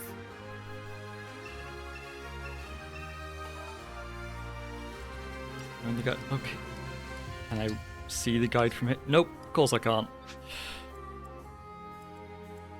That is bad tutorialization. That like, I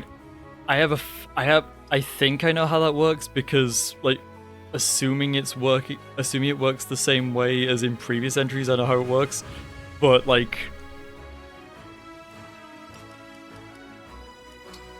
that's a new mechanic. Okay, no, okay. Battle. Talking about ballistic, Jesus. Use ballista by placing a unit equipped with the bow. Yep, equipped with the bow on it. Great range and power. Limited number of uses. Yeah.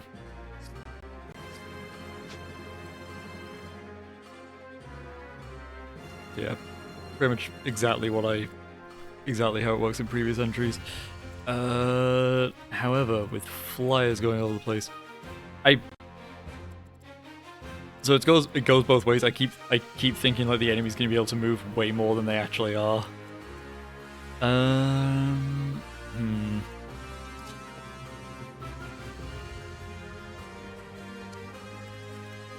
God. Okay. 3, 4. He'll get to there. He'll attack there.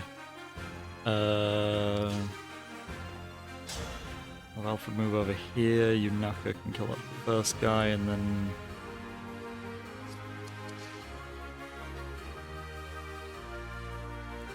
yeah, okay. Yunaka, then I'll have Alfred like, kind of shimmy back over this way, and then have Ram finish him off. Or I could have Yunaka attack here.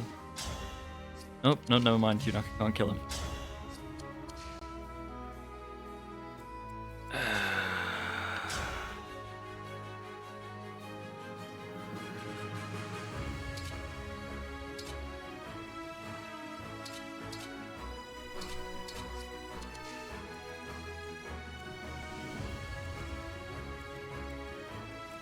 It's 14, attack 14. Jesus, okay.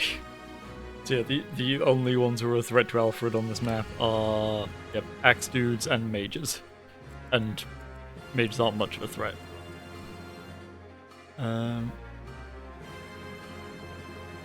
Alfred is very tanky.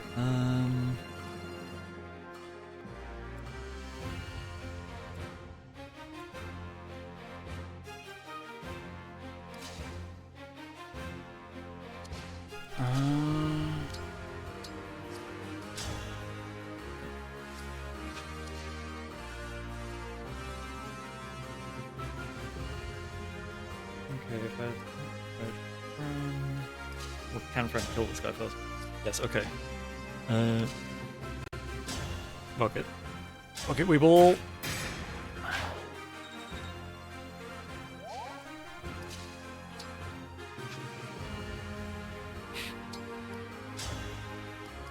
Okay, here with the steel lance.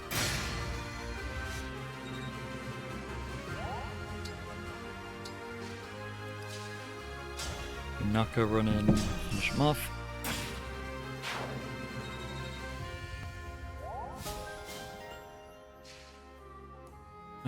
Wait, break defenses was that. He makes extra attack 50%. Okay.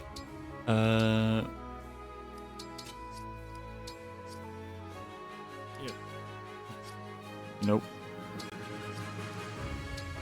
Iron Lance. Okay. Oh. No.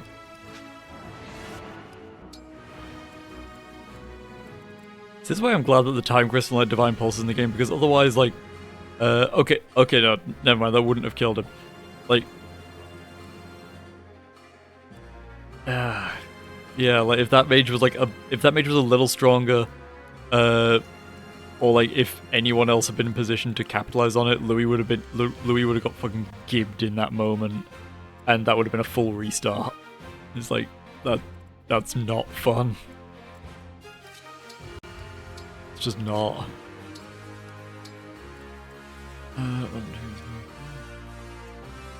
Okay. Yeah, Bushan will be fine there. No one else can threaten him there, so I'll put him there. I still got over these spear guys, and there's a lot of axe people. Let's go.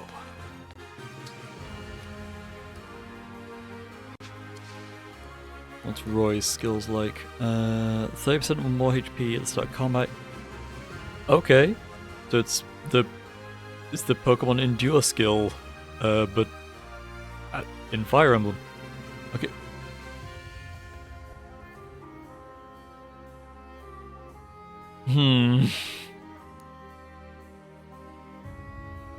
Use to defeat adjacent foe and an area 3 spaces wide. Okay. Jesus. Like, the more used to attack adjacent foe and an area 3 spaces wide. So attack an adjacent foe and the two people either side of it diagonally adjacent to the attacker.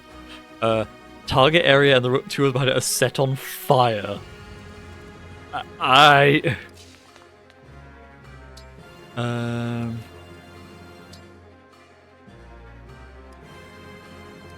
Oh, and he's got the ability to use a steel sword with no penalty. Jeez. Okay. Yeah. Grab the steel.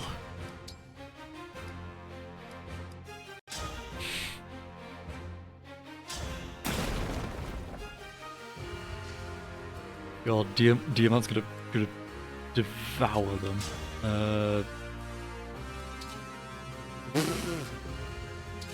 Okay, yeah, maybe. Okay, Celica meanwhile. Ugh. Okay, can't quite one-shot him. Amber can't attack and retreat. Celica can't. Sorry, Saline can't do 18 damage. No.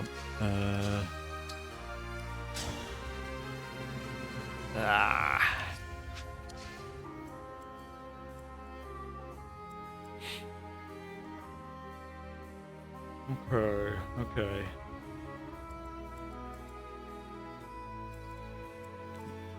Okay, they can't go over the walls, they can go over the low walls, but not high walls. Okay. In that case, if we can block off here, then... yeah, okay.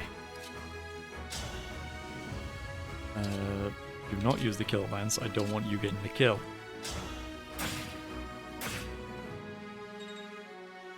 Yeah, Amber is... he just doesn't have the durability for what he's trying to do.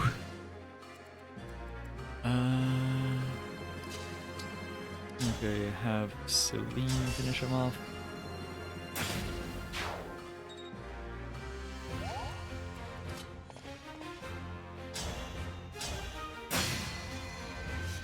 Lovely. And Liberation 2.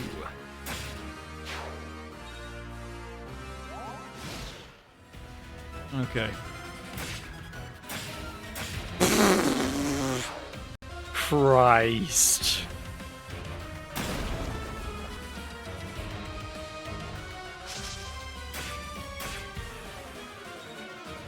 so powerful.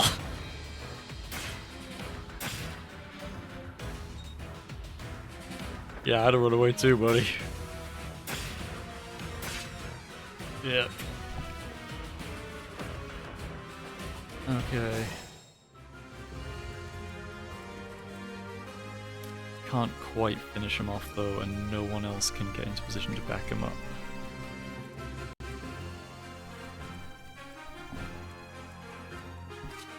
Okay,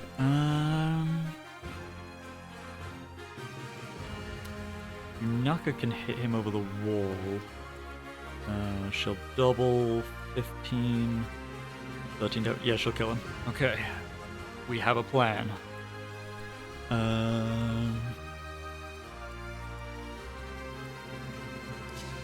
Alfred.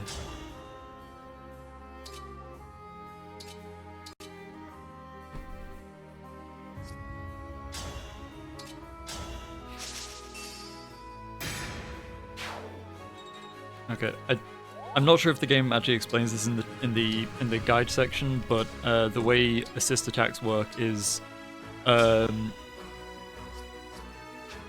anyone whose unit type is backup can make a chain attack in the combat of an ally fighting a foe in range. So if Boucheron had a hand axe, anyone within like 2 spaces of him, well, if an ally attacked an enemy within 2 spaces of Boucheron, Boucheron would do a chain attack and back them up. A chain attack, unless it is being affected by a different ability, always has 80% accuracy and always does 2 damage. It will very rarely actually make a difference to anything, but it's nice to have. Yeah, you can set some stuff up with chain attacks, but they're not generally very useful unless you're using the Ring of the Exalt Princess, because like that can just stack them up. Axe over that. What is accuracy? Accuracy 75. Yeah, Lapis, you go draw some fire.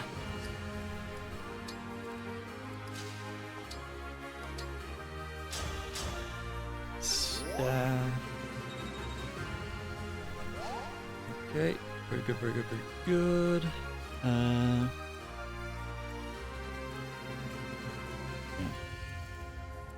Like I said, nothing more I can do.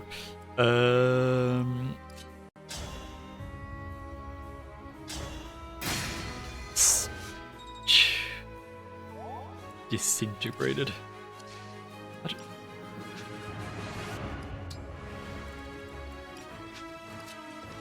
Well, you got a little more support bonus. Yeah, I forgot that his skill crit plus 5 during combat, but that is also going to so rarely do anything, but it's nice to have, I suppose. So I can send Mackay's Bond up. Fantastic. If I ever engage with Roy, will that make any difference? Yes. Yes, it will. Okay. Because of the because of the rise above level plus 5 skill. Because I did notice that lit up when I engaged. I'm not going to use it yet because there isn't really it doesn't look like there's a great way to get more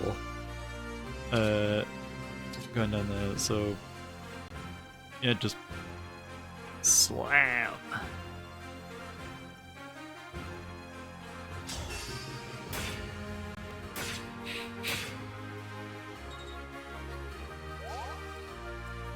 That's a thought. We've only just met Diamant. I should turn the animations on for like him and Lapis so we can actually see what they look like when fighting.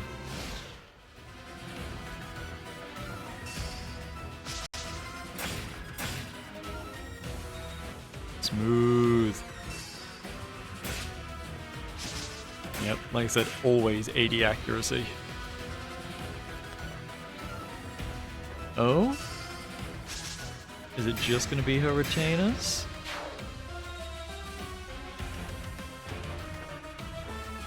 Yep. Ivy's too sad to do anything herself. I mean, okay. If you want to throw down, buddy. Okay, so yeah. I won't flinch. Just have him stand there, sword in hand, ready to throw down. Aaliyah next to him, and Saline healed because he has taken some knocks. Come on.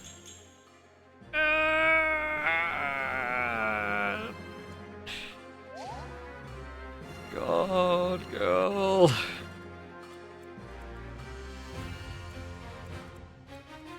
Oh boy. Okay.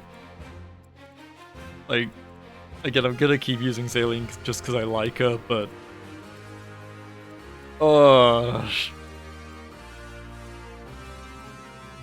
again, there's no reason for level ups to be random. It benefits no one. Like all it means is that like a chunk of the time, like any given character who should be perfectly fine will just suck. And like that's no fun for anyone.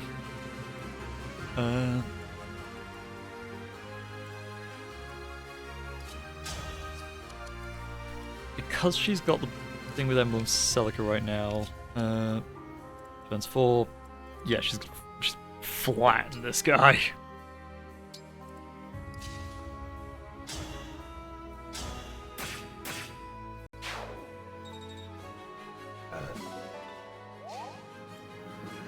Okay, fine, she doesn't have a support with Louis.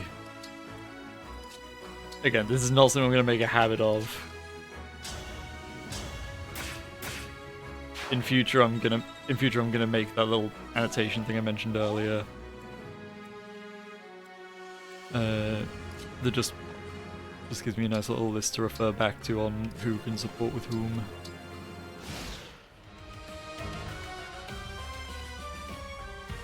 My name is Kagetsu. Pleased to meet you. If only it were under friendlier circumstances.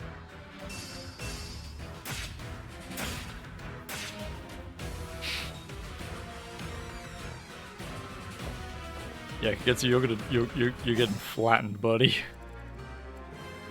And of course, okay. No, that'll only go to there.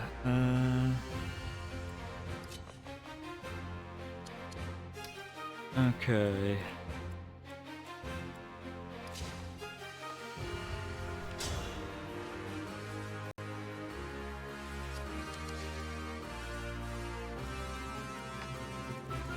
Okay. Doesn't look like there's anyone who can actually threaten them south of there, so let's beat them up. Leave now, or my duty demands you be destroyed. Nothing personal.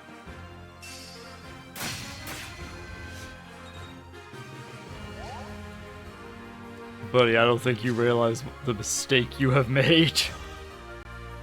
Ah. Okay. If I have her engage with Marth, she can kill him.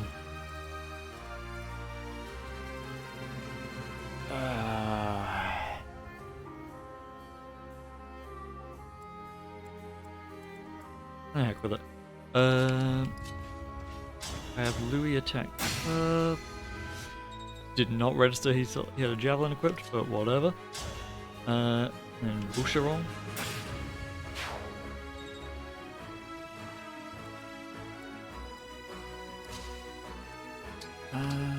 Oh, that should not be at the top of the line.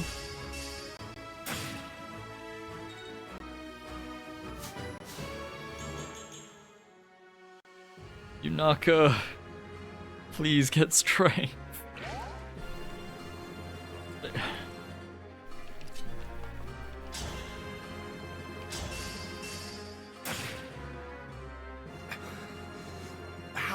unfortunate. I must return to Princess Ivy.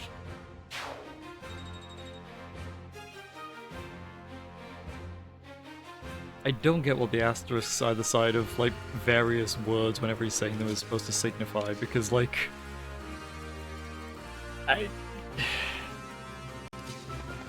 Yeah, I don't know what they're supposed to signify, because, like, he doesn't pronounce them differently enough for me to think the extra punctuation is especially necessary. I don't get it. What up? Right, okay. Okay, the little yellow exclamation point next to Kagetsu right now is because he is carrying a high crit weapon. With that in mind, yeah, I'm just gonna have Celine and Micaiah blast you from a step away.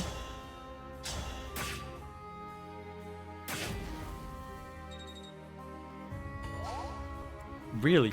You two don't have support? Okay. And yeah, then I'll just have Aaliyah run up and stab you. I am defeated. I must retreat.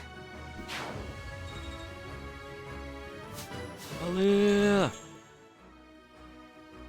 Aaliyah!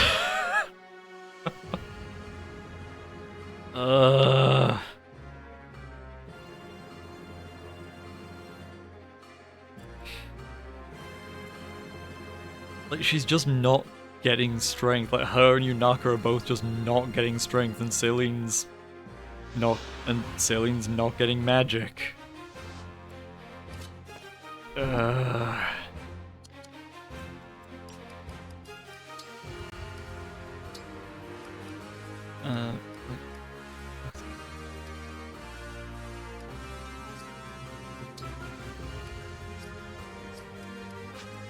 Understood. Okay. Yeah, I can't get around the side. He has no ranged weapon or...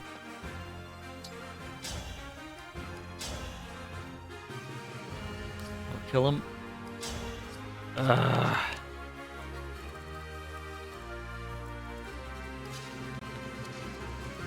you have a hand axe? Do. Yeah, out of range and no one here can use it. Whatever.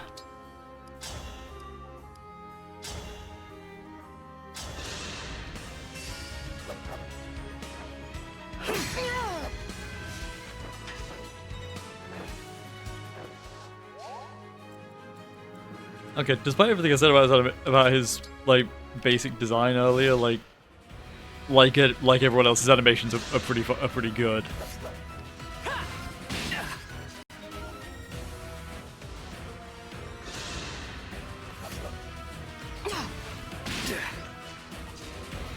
Yeah, like his animations give the impression of like someone who someone who does know how to fight and. Such tenacity. All right, I'll step in. Oh, okay, With this I assume. ring, nothing and no one will take me down. I have terrible news for you, man. Okay. Yeah, like he like his animations give the impression of someone who does know like how to fight. And like not a worry. And yeah, he like that move there was pretty powerful. That was a fairly classic rake or like cut from the lower right, just straight up, both hands on the sword, very clean. Okay, I'm gonna have him do that. I'll have Amber attack the new guy, and I will have Celine heal him because he has taken quite a bit of damage.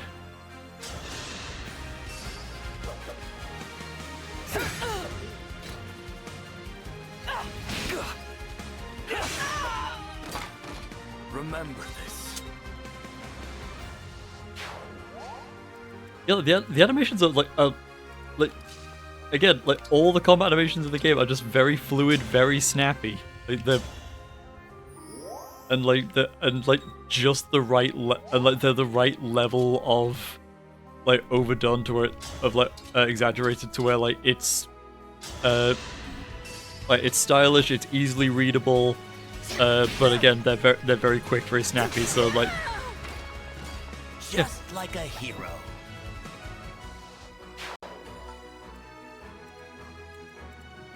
You know, I don't keep saying it, but like, yeah, animations in this game still like, specifically combat animations in this game still great.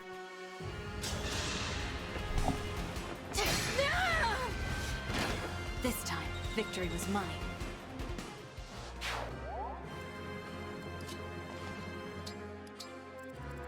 Okay,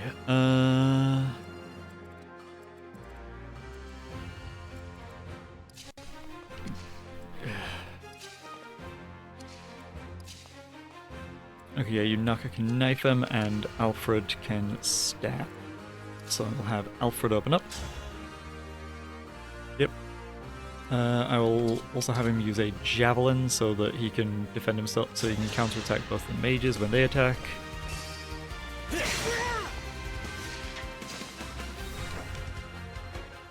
Alright, very smooth, very smooth. Leave him there. Like, he's got 8 rares. Yeah, like, difficulty's still pretty low, he's fine. No, Fram, you can't reach.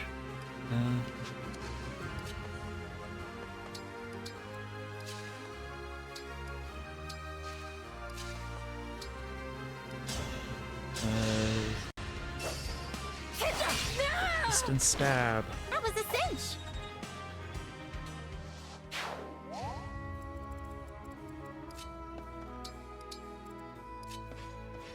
Okay. No, why not?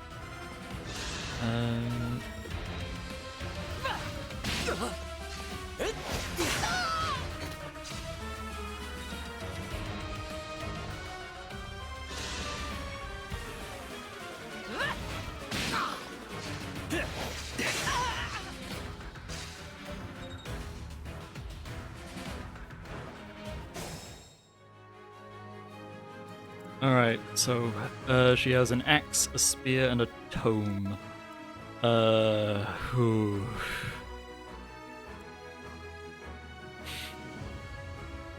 Let's go. He can't reach her.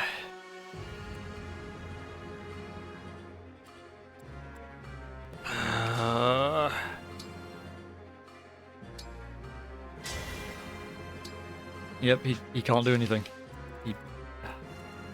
God damn it.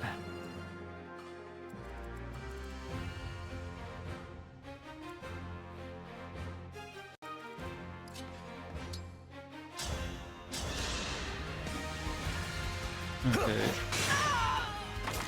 Yeah, like, was that sufficient? Like if you look at the combat stats when Louis attacked there, like if the he was guaranteed to hit the mage and kill him one shot, but if the mage had gone first, he would have chunked he would have chunked like 80% of Louis' entire health bar in one attack. In one round. Okay. Well, less, isn't it? Yes. How do I approach this? I have 4 emblems in range, but one of them, the emblem move, is a heal. The other 3, they can do the job.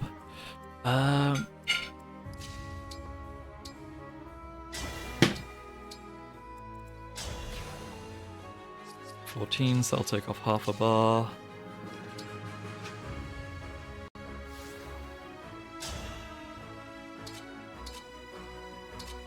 Then I'll take off the other half a bar. Fantastic.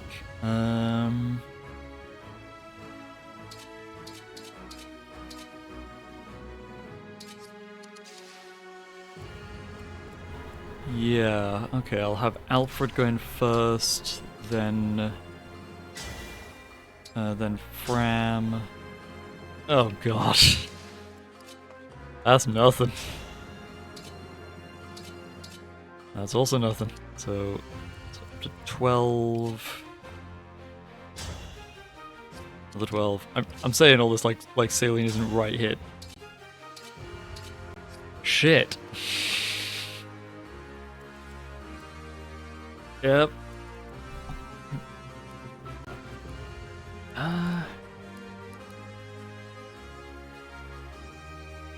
Oh, res plus 5 during combat.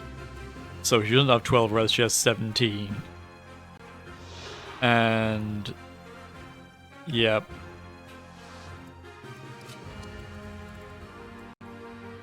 Oh, that's rough. Okay, I can't kill her this turn. I mean, yeah, I can if I use Vander. I will...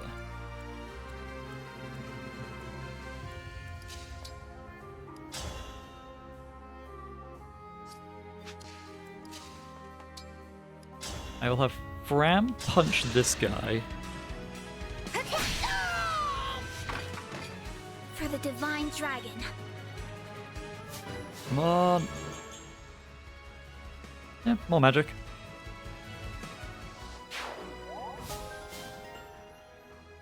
Level 4, so just 2 more bond levels with Celica, and she will have tome proficiency.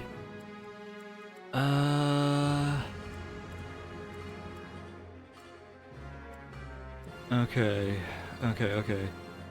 And if she... Okay, she actually does more damage without doing the super move. Okay, oh, I really should have moved Marth on to Lapis, shouldn't I? Now, too late now.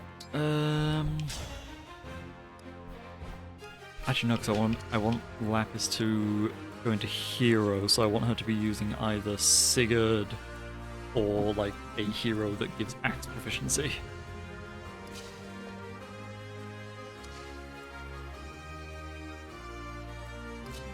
Just block her off for now.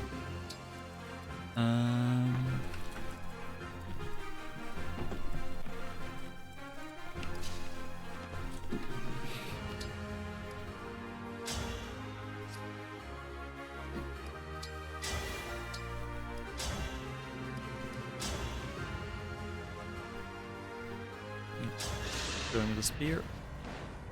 With this emblem's strength and my own, there will be no defeating me.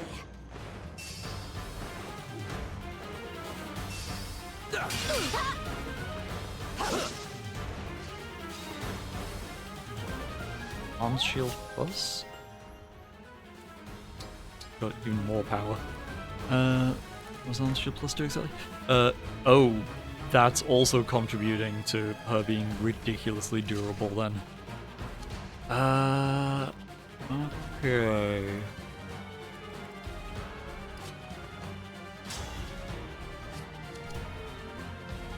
Okay.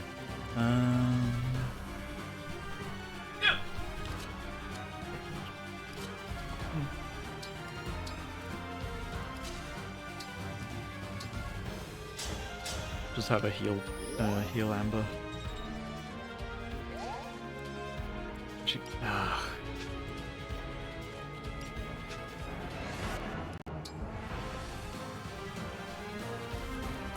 I hate this. So I really like the way that, I think I've mentioned before, I really like the way that the Engage and Three Houses did magic, where like everyone has a unique magic pool, and like that pool levels up, and then you get like a number of uses per battle for each spell. I really prefer that over this version where it's like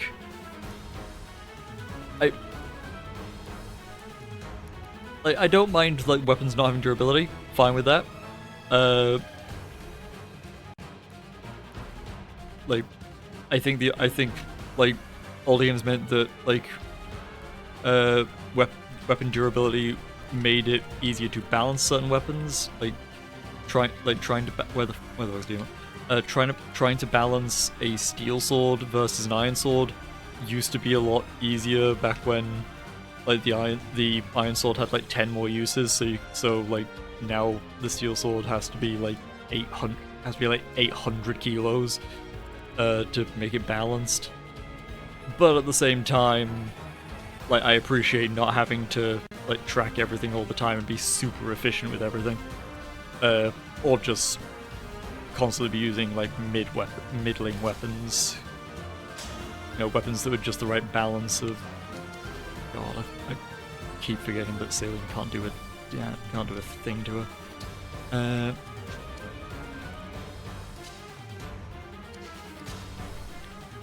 Yeah, I will have. Yeah, she's fine. I will also have her engage though.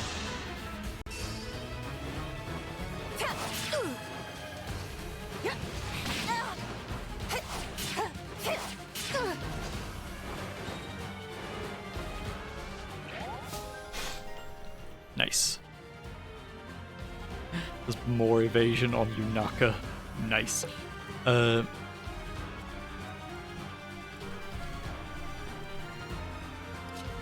Yeah, like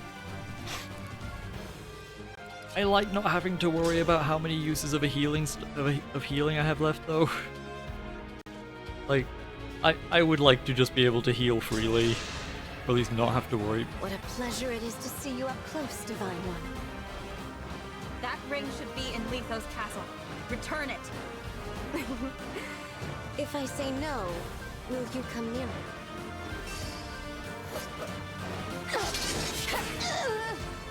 Dream well. Okay. Ivy's dialogue there is Okay, I get being a creep is like a villain trope to try and unsettle the heroes, but like I'm just gonna say it, sexual harassment isn't like isn't fun. And I kind of wish like that trope would stop.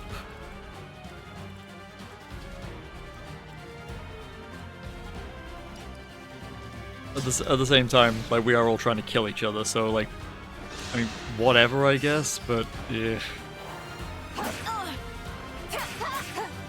You're dead.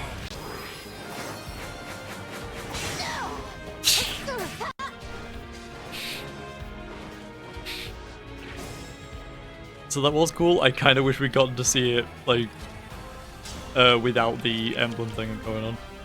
Okay, and again, because I don't want anyone else to level up anymore until they've classed up. Clear.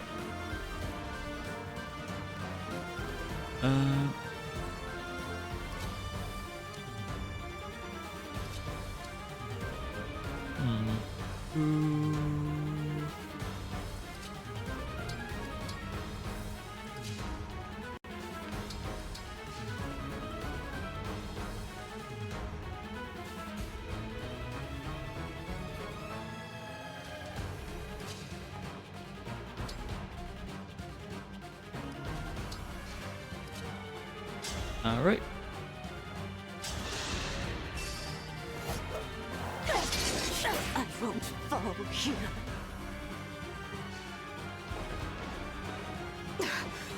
No. The ring.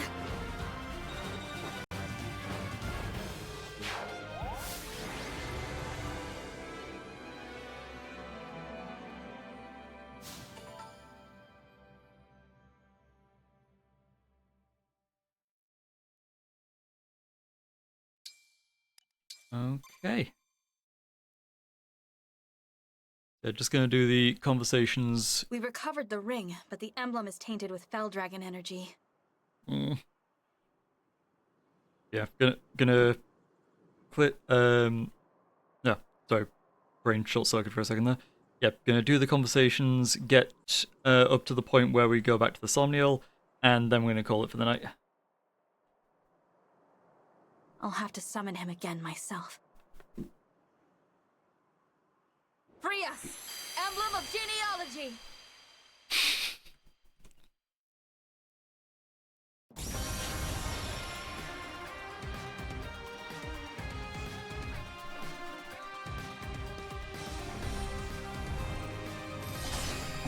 again, the names are all fan service based on like the previous game's titles, but like. I am Leaf. Thank you for letting me swing a sword with these arms again. Yeah, Emblem of Genealogy is still a hell of a title. I will do what I can to retrieve that which has been stolen. Thank you, Leaf.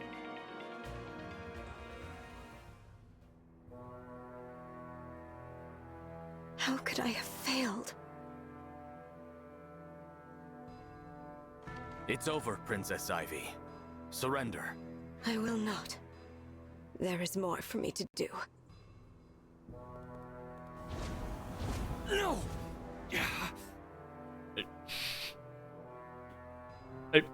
Was your entire plan to walk up to her and ask nicely? I think Brodia may be bad at this job. She's gone. Your Highness, urgent news from the border. What is it? An Elusian battalion stands at the ready. King Hyacinth is acting as general. He's leading their army himself. What? Yes. And he is demanding to see King Morian. I must face him. Anything less would bring dishonor to Brodia. Father, he's baiting you. This may be a trap of some kind. Go back inside. Ha! I can fight my way out of whatever trap he springs. I urge you to reconsider. Listen, who's the father and who's the son here? Stop trying to protect me. Son, this has been happening a lot lately. What's it all about? Are you worried Brodia might lose this war? Or lose its king? We're not ready for any of this. Brodia to lose its king. Or me, my father. Diamant. From a young age, I was told I would lead Brodia after you died. Imagine, a boy forced to anticipate his father's death. To think of that empty throne. The Fell Dragon has returned. War is here. The future is uncertain, and I'm not ready. It's all right, Diamant. If I die, I die. Brodia will live on.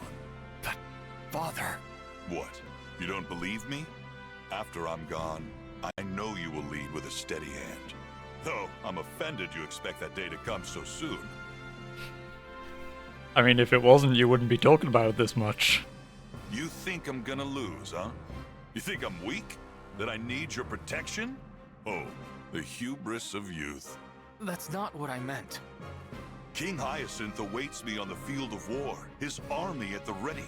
If Brodia hides, then what? After years locked in battle with Elusia, will we reveal ourselves as cowards? I mean, I have to assume that this isn't Morian's first command. Like...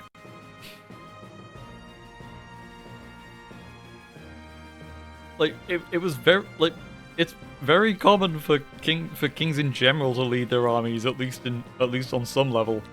Like, if nothing else, it's a massive morale boost, so there are huge advantages to doing so. Like, even if they only lead from the rear. Listen to me, Diamant. I will fight bravely for Brodia. I do not fear death. Being known as a king who runs from battle, that scares me far more. What do you think about this, Alchrist? Me? If I die, and Diamant alongside me, you will take the throne. Father, don't say that. I will not let that pass. I will protect Diamant to the bitter end. Alchrist. Haha, that's my boy! Diamant, you could learn a thing or two from your brother. Fear has no place in my kingdom. If we step into fear, then we step out of Brodia. Now then, to the border! It seems I can't dissuade you from this path. All I can do is walk it with you. Come on, everyone. Let's show Elusia why we're called the Kingdom of Might. Haha, that's it. This won't be the last time I see the castle.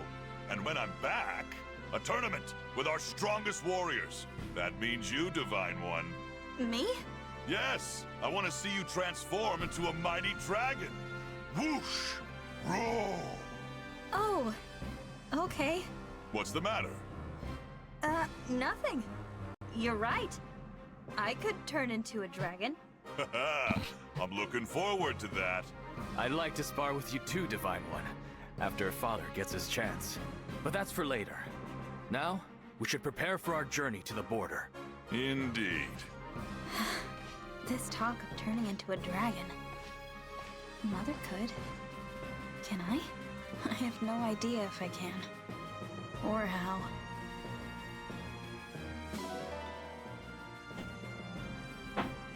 I appreciate that.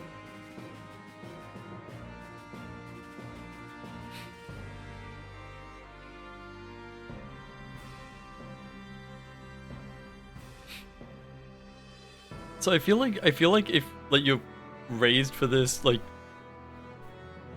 yeah. So let's get to the end of the stream. My brain's like starting to shut down.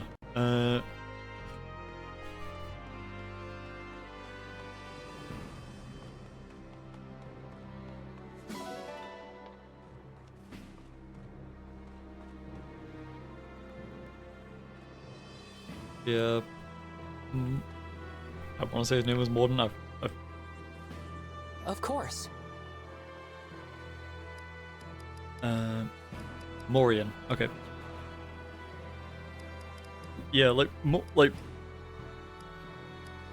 really knows his kids pretty well. Like, he knows how to draw what dedication Alchrist has out.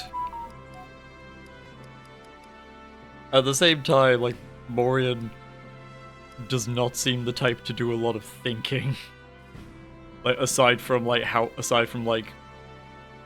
he kind of gets people, but like he's very bullheaded. Yeah.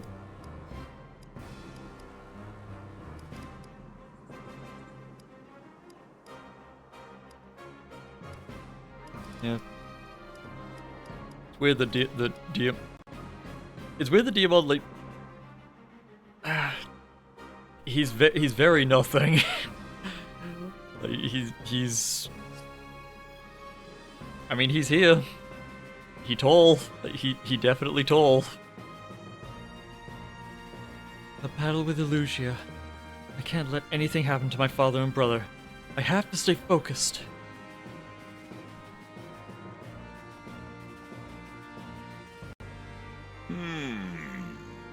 Once the preparations are complete, we'll head for the Elusian border without delay. Time has finally come. When preparations are done, it's straight for the border. That was it. I feel like if you are raised as the prince of a kingdom dedicated to military strength, you've had to it's weird that like he apparently like hasn't had to confront mortality at any point before this, given like, if nothing else, like everything we just did. Like, we're killing a lot of people. Like, yeah, just very, very strange that he seems to have a fairly sheltered view on that, especially given how hands-on his dad seems to be. Hey! It's you! I have no idea what this guy sounds like. All I know is his voice sounds really fucking weird. It's you! The Divine Dragon! It's such a thrill to meet you, I can't stop shaking. Oh, I'm Amber.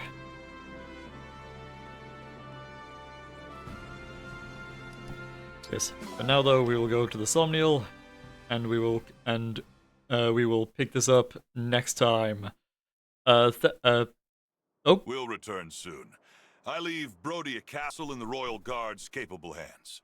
Yes, Your Majesty. You can count on us. Done a fine job protecting it all these years, haven't we? We won't start slacking off just because you're not around. Excellent. And when we return, you'll be treated to a victory feast. Looking forward to it. See you soon, Your Majesty. Strong of body. Strong of heart. All right. Time to head out. Here we go. They're wrapping up their goodbyes. Yes. On to the border.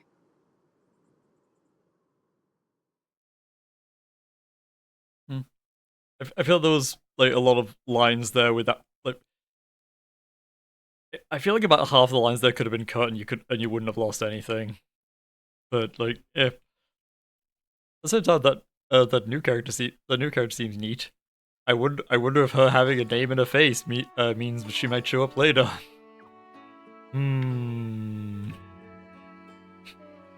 Anyway, thank you for watching. Have a good one. See you later.